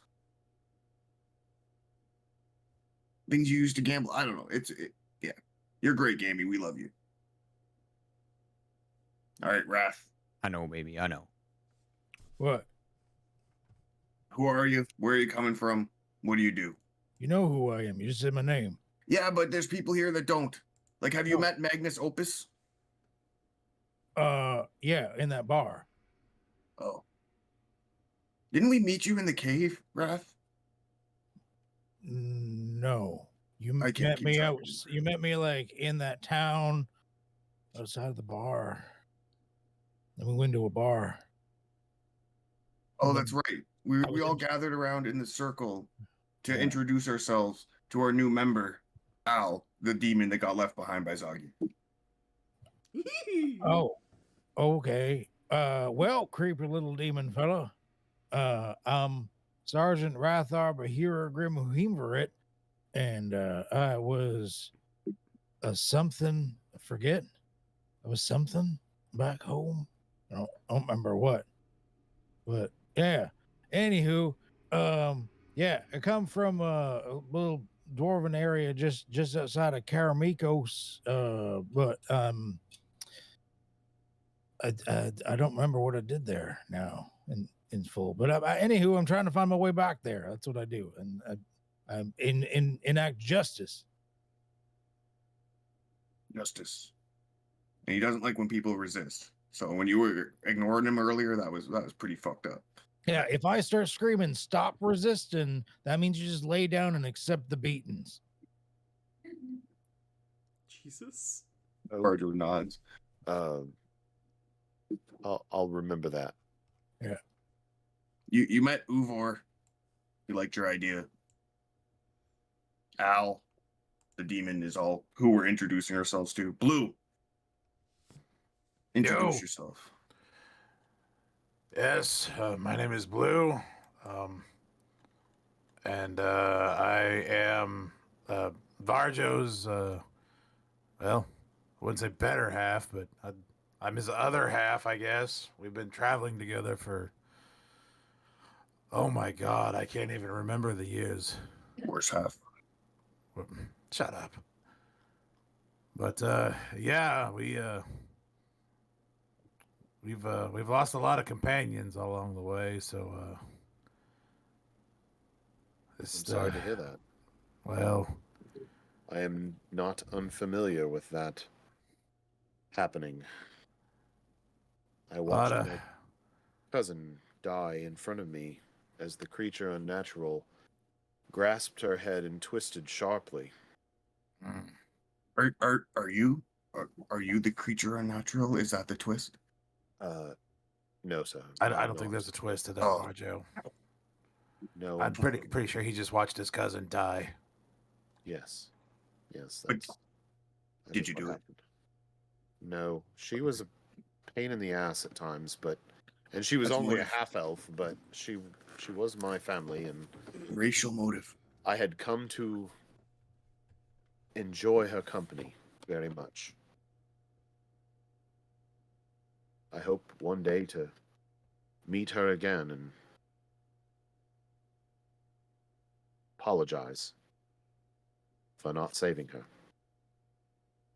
Well, here's to all of us catching up with our fallen comrades, except for a couple of them that were just really, really stupid, honestly. Yeah, no. You guys can all have fun with that, but I'm gonna live forever, so I won't ever meet my dead comrades. Are you a god? Yeah. No, but I'm gonna live forever. Oh. I will never die. He's on some quest to find a god, I guess. Oh. On the ship. Oh. There was supposed to be he's supposed to find a god on the ship? Yeah, there's definitely a god on the ship. Somewhere. One of us. Probably somebody in this circle right now. But that means they'd be lying, which means they broke the law, which means I got an arrest of God. That's paperwork. It's not paperwork if you don't report it. Is he actually a lawman?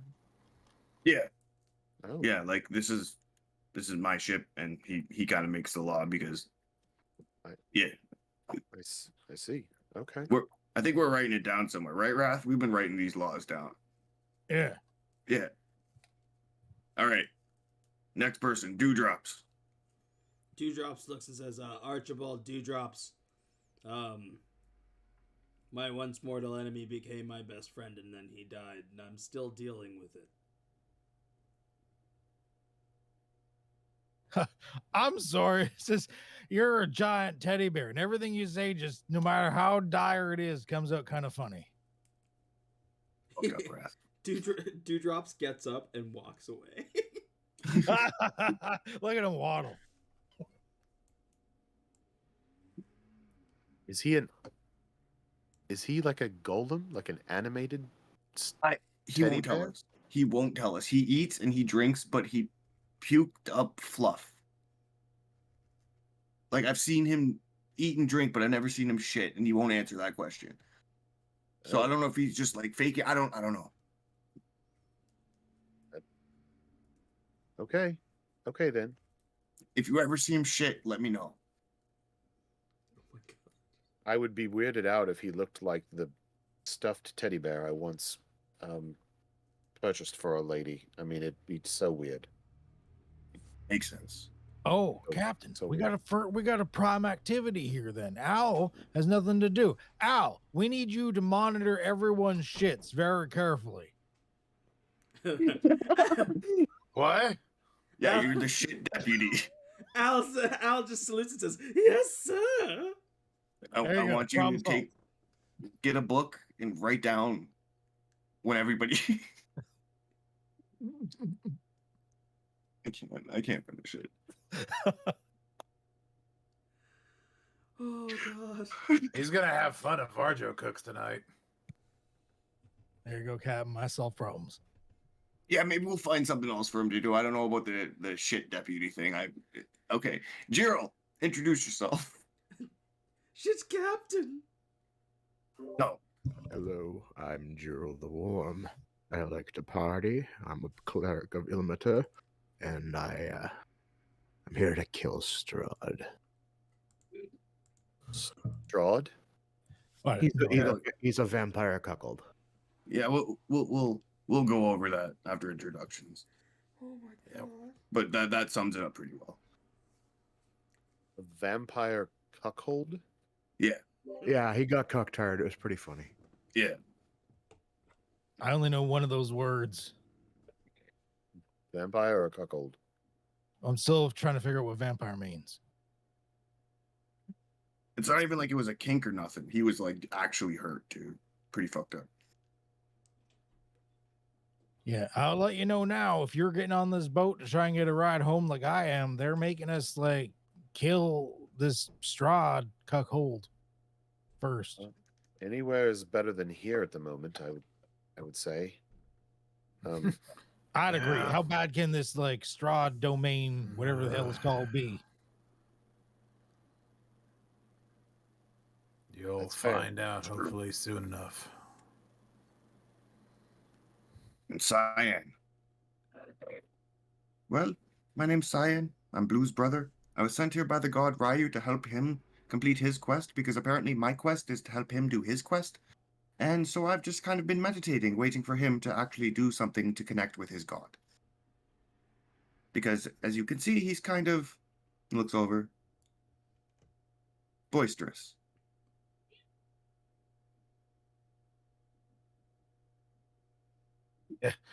Older brothers, what are you gonna do? Yeah, he's fucking useless, to be honest with you. All like, no offense, Blue or Cyan, but like, you've just kind of sat there under your cloud since you fucking got here. Like, you could pitch in a little bit. All right. All right, Ardor, you kind of already did your introduction, but tell this guy about yourself. Yeah, I mean, you met me downstairs. I'm Ardor. That was, I guess, my lab, that I'm kind of working on. Yeah, I don't know. I came from the Strahd place where with them. It's called Barovia. There's a lot of things there, but it's pretty much overruled by a giant dickhead vampire. He killed my best friend. Dickhead vampire cuckold. Yeah, he killed my best friend, and I'm gonna do everything in my power to ruin him.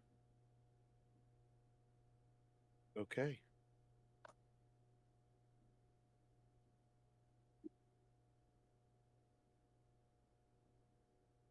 All right, Magnum. I think you guys already met too, but introduce yourself. I am Magnum Opus, mighty hero. I'm still amazed you haven't heard of me, but you'll never forget me. Fucking love that guy. Alex, introduce yourself. Alexander is like trying to eat his hand, but like doesn't have proper depth perception with his zombie eyes, so he's like biting at air but at his hand. Yeah, that's Alex. He's a zombie. He's got a slime cube. Slime cube. Yeah, he was a dude. We were gonna throw him overboard, but then he kind of like died, and then he came back, and then he died again, and now he's just kind of like, yeah. He's the reason I asked if you bit. Oh, I see. Okay. I do not bite, no.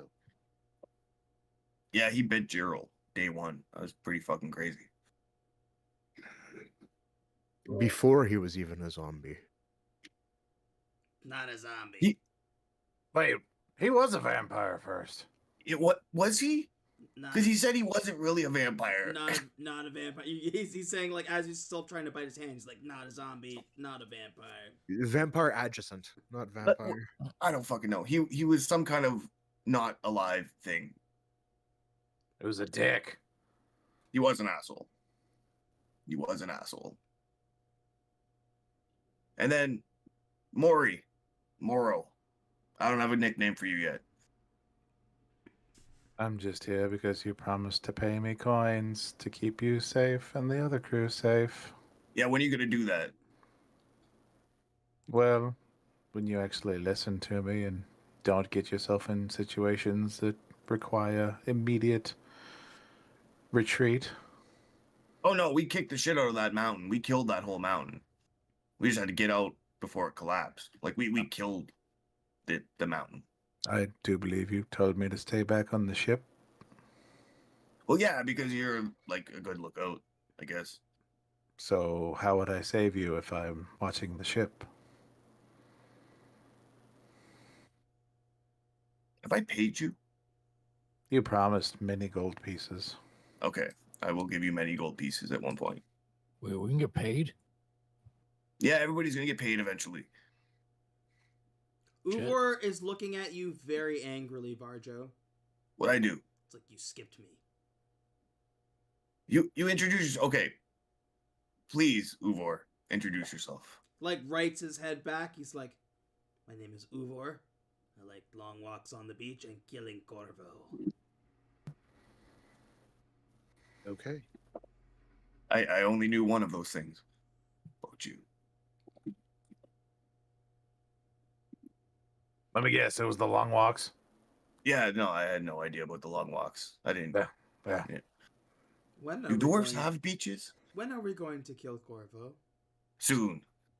I think Good. that's what we're going to do unless we think of something better.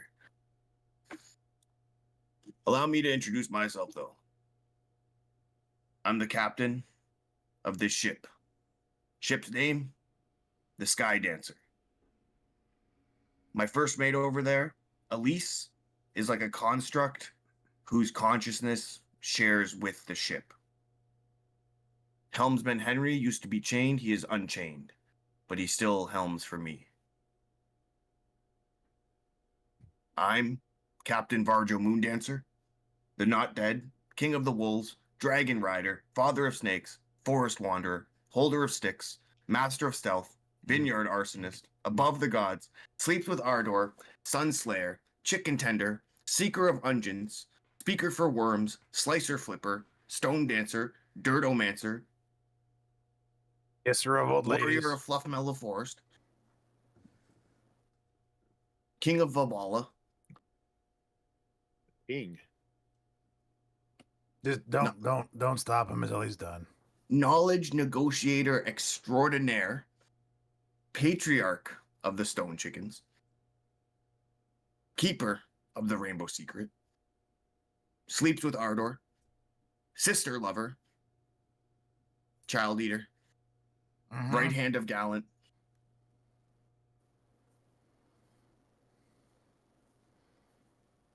I like that you said sleeps with Ardwar twice. Yeah, I wanted to remind him. He used to be my squeeze, but I've been like slowly moving towards Gammy. I love how you keep leaving out the seducer of old women part.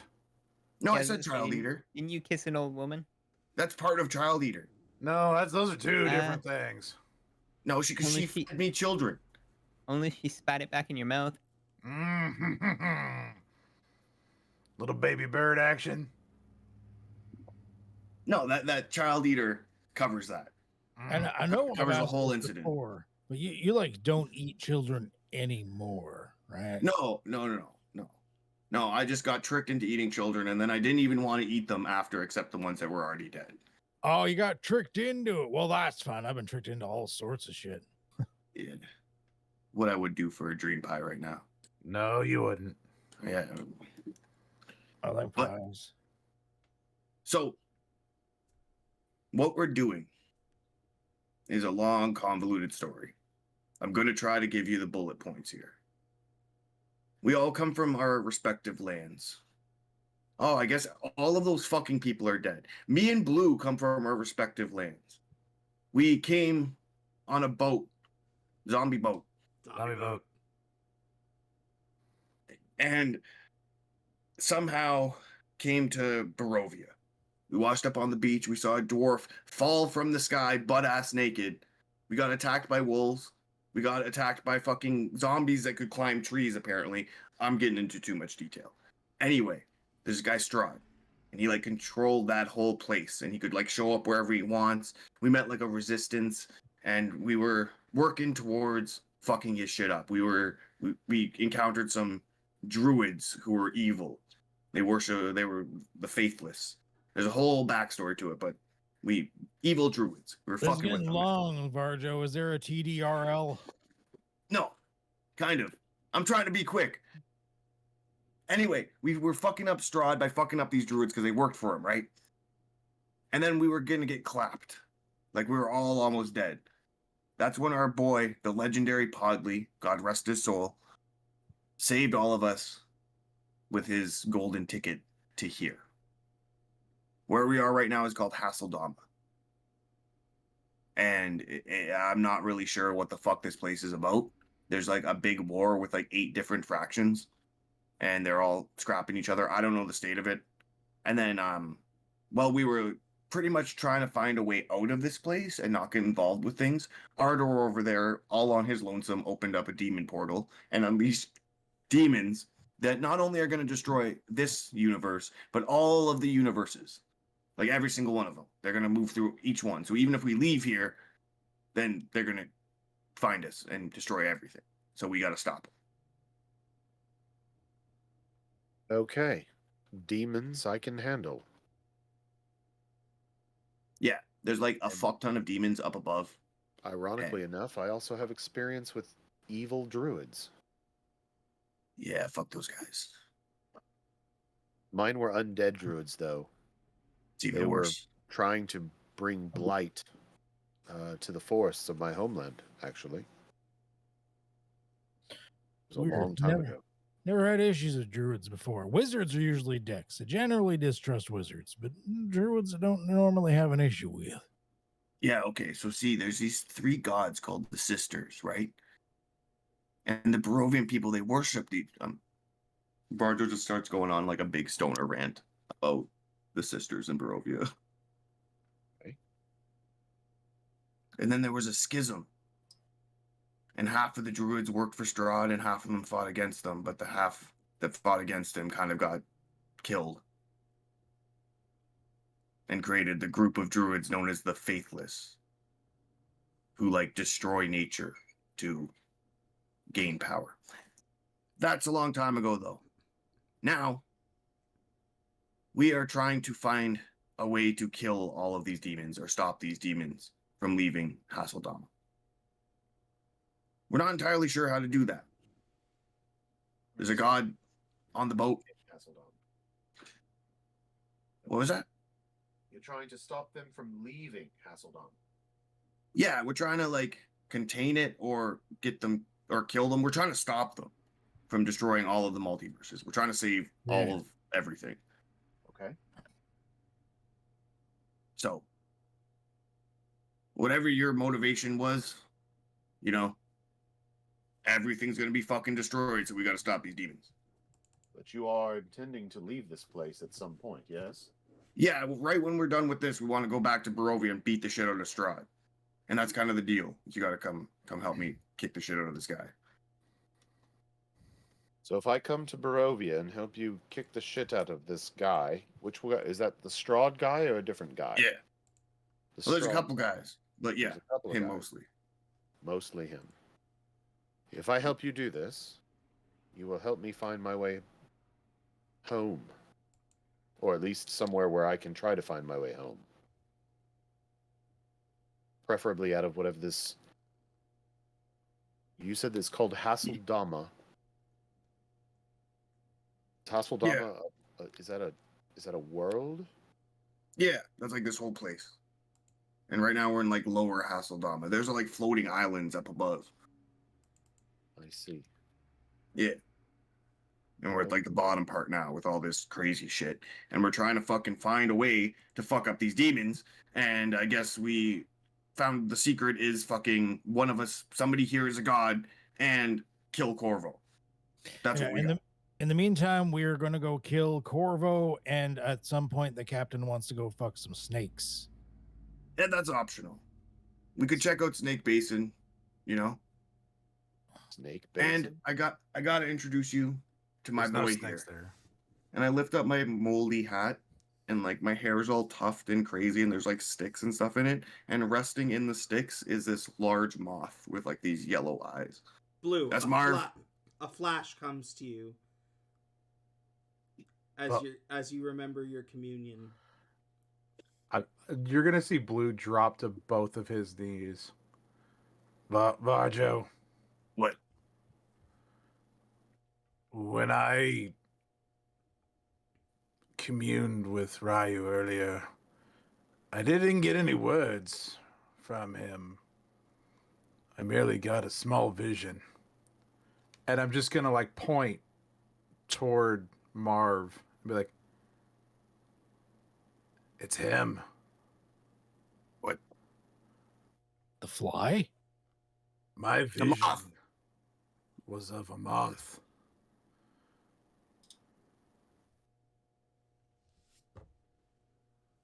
Arv is a god. I don't know what it means. Why would I see him in a vision? I mean, Take Marv, we didn't ask him yet. put him in my hands, like whisper to him, like, are you a god? You tell me if you were a god, right?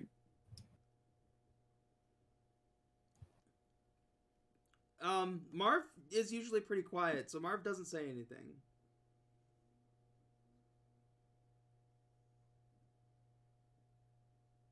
Just kind of looks at You gotta, it's gotta answer. No, Marv doesn't really talk. He's more of a listener. Even when I like am speaking with animals or doing it telepathically, he doesn't say much. He's never really said much. That's why he's a good friend. Because unlike Blue, he knows when to shut the fuck up. Sorry, you're having like a religious moment. You're don't yell at me. You're the one who's had an all-seeing deity in your hat for how long? Whoa! An all-seeing deity? What did you see? I literally I prayed to Ryu about a message, trying to decipher who was the god on our ship. No words, nothing. I almost gave up. And at the end, all I saw was a flash, and it was of a moth flying. I didn't think much of it until you just took your hat off.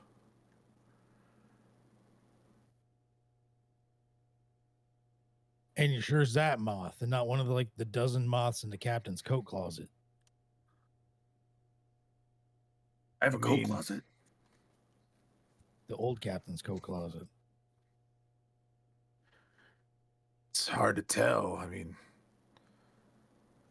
you wouldn't know. I mean, Varjo, you know how visions are. They're not exactly the most clear things.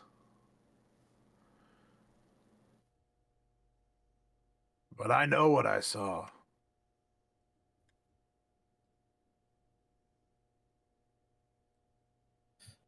Okay.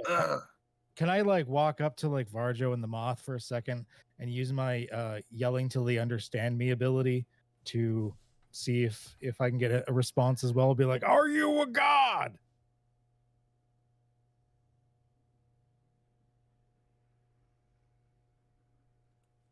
So you yell out to him, but the same thing. Marv so far hasn't spoken in a verbal way to anyone. So it kind of looks at you, but doesn't you don't get get an actual communication with the moth. It doesn't respond in any way. Can gods be dumb? He's not dumb. He's just quiet. Has he ever spoken? No. Well, then he's probably dumb. You don't gotta speak when you're lost in the forest for 25 years. You just fucking survive, and that's what me and Marv did. I think, yeah, he's definitely dumb. You take that back right now, you son of a bitch. What do you mean? Dumb literally means cannot speak or does not speak. I don't understand the words that are coming out of your mouth, so I'm going to take them as disrespect. Put your fists up. We're fighting. All right. Not now, boys. No, let me at it. I mean, Captain gave me an order. Want to just roll athletics? You sure we can do like an athletics off? I like Yeah. headbutt you. Yeah. I won't rage for it. It'll just be normal. Well, I rolled really bad actually. Oh, hell yeah. Oh, no. I'm not a strong man. You take it back. Nobody talks about Marv like that. That fucking hurt.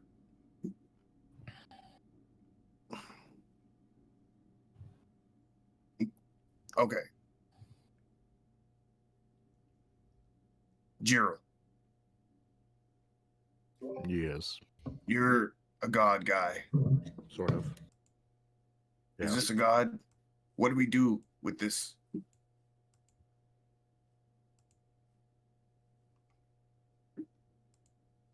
I'm just going to like kind of delicately poke it in the face. You poke the moth in the face. Yeah, It kind yep. of like fucking wags to the side and just kind of like looks up at you. What are Fucking like flies up onto Varjo's hat.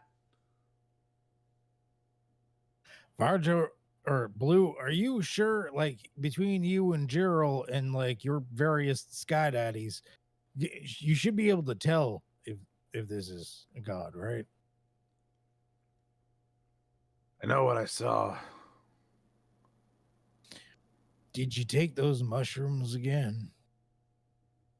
No. I was surprisingly perfectly sober. I got nothing then.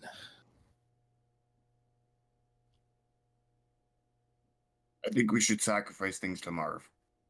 I don't know if I'm getting ahead of myself here. Have you considered going and like trying to meditate with him? Like, I don't know, wild thought here. I mean, me and Marv have been sitting with each other for the last like 30 years. Well, I mean, well, we're about to go deal justice to Corvo. Yeah, but the fucking rainbow secret is that there's a god here, and his fucking god said that this is a god. So what the fuck do we do with that? Well, you just said sacrifice something, and we're about to go deal justice to Corvo. We can deal In the justice name- to Corvo in the name of Moth Boy. Yeah, in the name. Varjo, can you roll a nature check for me? Sure.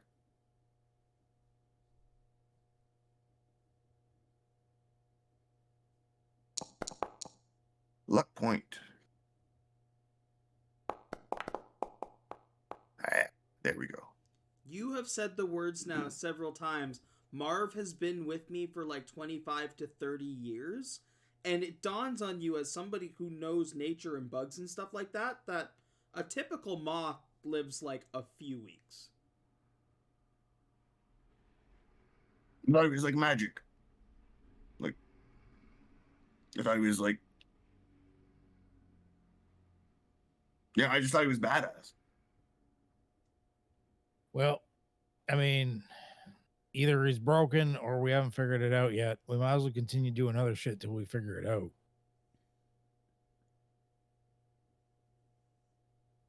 Can gods break? I don't know. I don't know anything about gods. Gods can certainly break. Not that mine ever has. I think that we just killed a god pretty like, by destroying that cavern. So Oh. Maybe there's just something else you're supposed to be doing for him before he's willing to do stuff. Do gods have like are they unionized? Gerald, I think they have cliques, but I don't know who's would be in the moth clique. Okay. They click. Everybody, whatever your god was before, you're gonna forget it, and we're all gonna worship Marv the Moth. All right, Gerald. No more god of suffering or whatever. It's Marv the Moth now. No. Fuck. Everyone else can convert, but I need my god powers to keep people alive. So my god Cagyar actually like made my people. I don't think I'm supposed to switch that. No, you're fine. You guys can just dabble a little bit in the Church of the Moth of Marv.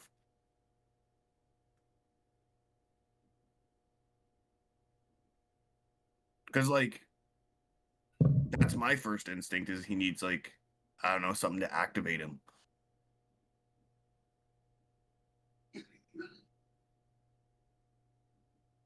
Or maybe Ryu's just fucking with you.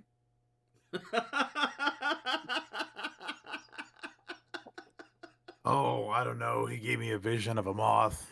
Wasn't Ryu dead? For 25 years. Didn't he get slopped around?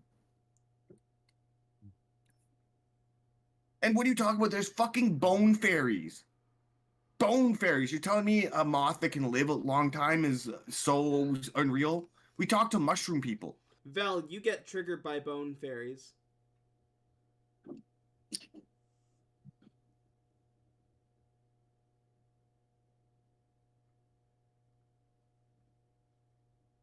Vel? I think when I arrived here, I was being fed upon by bone fairies. Oh, cool. We kind of just saw him in passing. I don't think I'd recommend getting close to them. It was not a pleasant experience. You've been like over there where the bone fairies are? It's all a bit hazy, but I believe that's where I landed when I arrived here. And like when I awoke, there was several of them. They were just like attached. They're like sitting on me, feet. Sounds like hell. Well, you're safe here now amongst the dragon people, zombies, and moth gods. Are you a bunch of bone fairies in an elf costume? I don't think so. I don't know. How would I know that?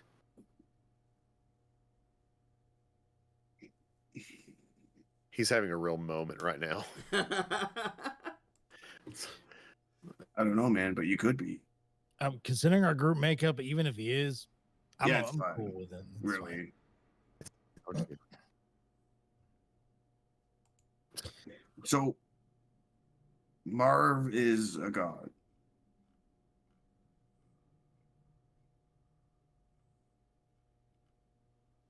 Okay. Yeah. Maybe he's like a baby god. You know how like moths like turn into caterpillars or some shit? No, it's the other way around. Gods turn into caterpillars? No, I think so.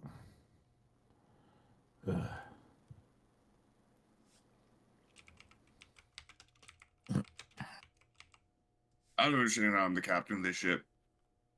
As I keep smoking this wizard blunt. I don't get it out there. Anyways, we're going to go commit justice. Yeah.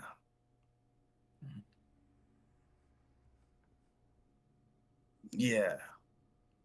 Yeah. Maybe give me a minute here. And I'm going to go and I'm going to just sit like underneath the Skydancer tree. And I'm going to put Marv on the bark of the tree. Kind of like in the hole where Helmsman Henry looks through. And I'm going to ritual cast Commune with Nature. Okay.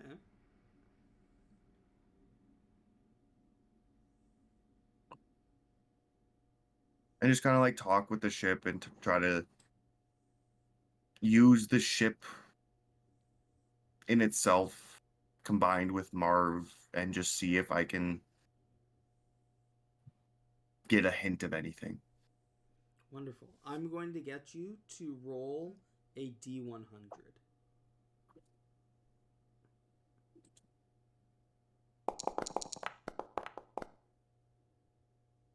Okay.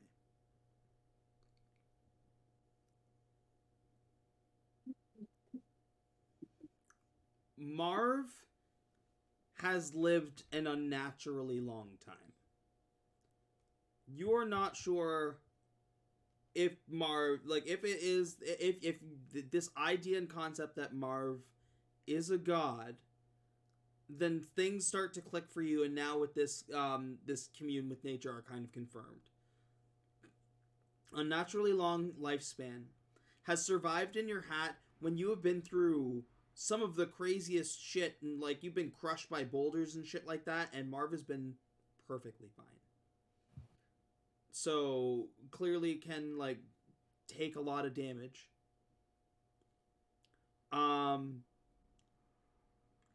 And in spite of Marv not talking, it can communicate. At that point, like, I would be smoking profusely, like cloud of smoke, and just kind of talking with the plants. And I'm going to just not verbally say, but like think and feel that, like, I've been the fucking captain of this ship, and I have no idea what I'm doing. I don't even like people, and now they're like looking at me like I'm fucking responsible or something.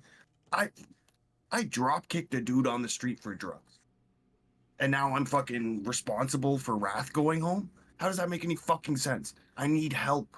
Marv, we've been best friends for fucking 30 years. Please, give me fucking something here. I'm drowning.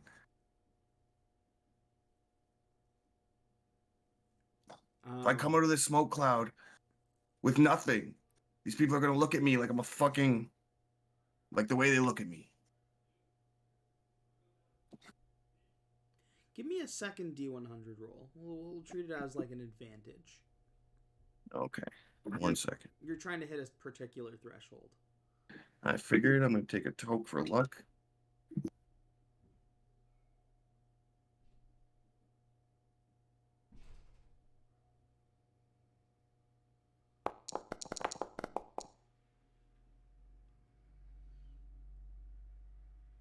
Marv kind of like looks and like perks and like turns its head and moves its wings slightly, just like kind of like in a gentle motion, but does not say anything. You don't hear a voice.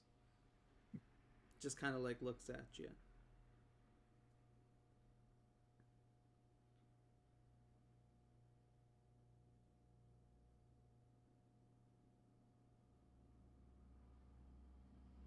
That's cool.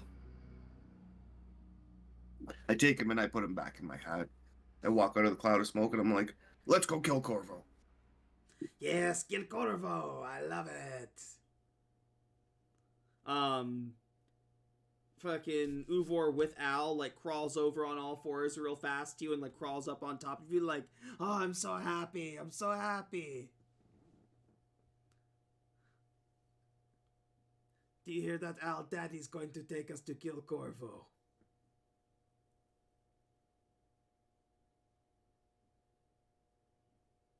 I think Daddy's gonna stay behind for this one.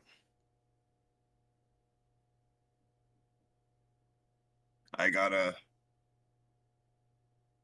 some things to do.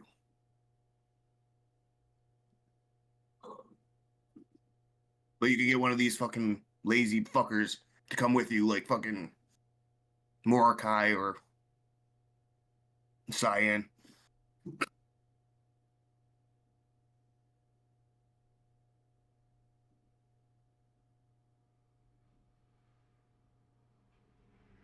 I go up to Blue specifically and I'm like, Are you gonna be okay if I take some time here? You're not gonna die? Oh, I wouldn't give you the pleasure of outliving me.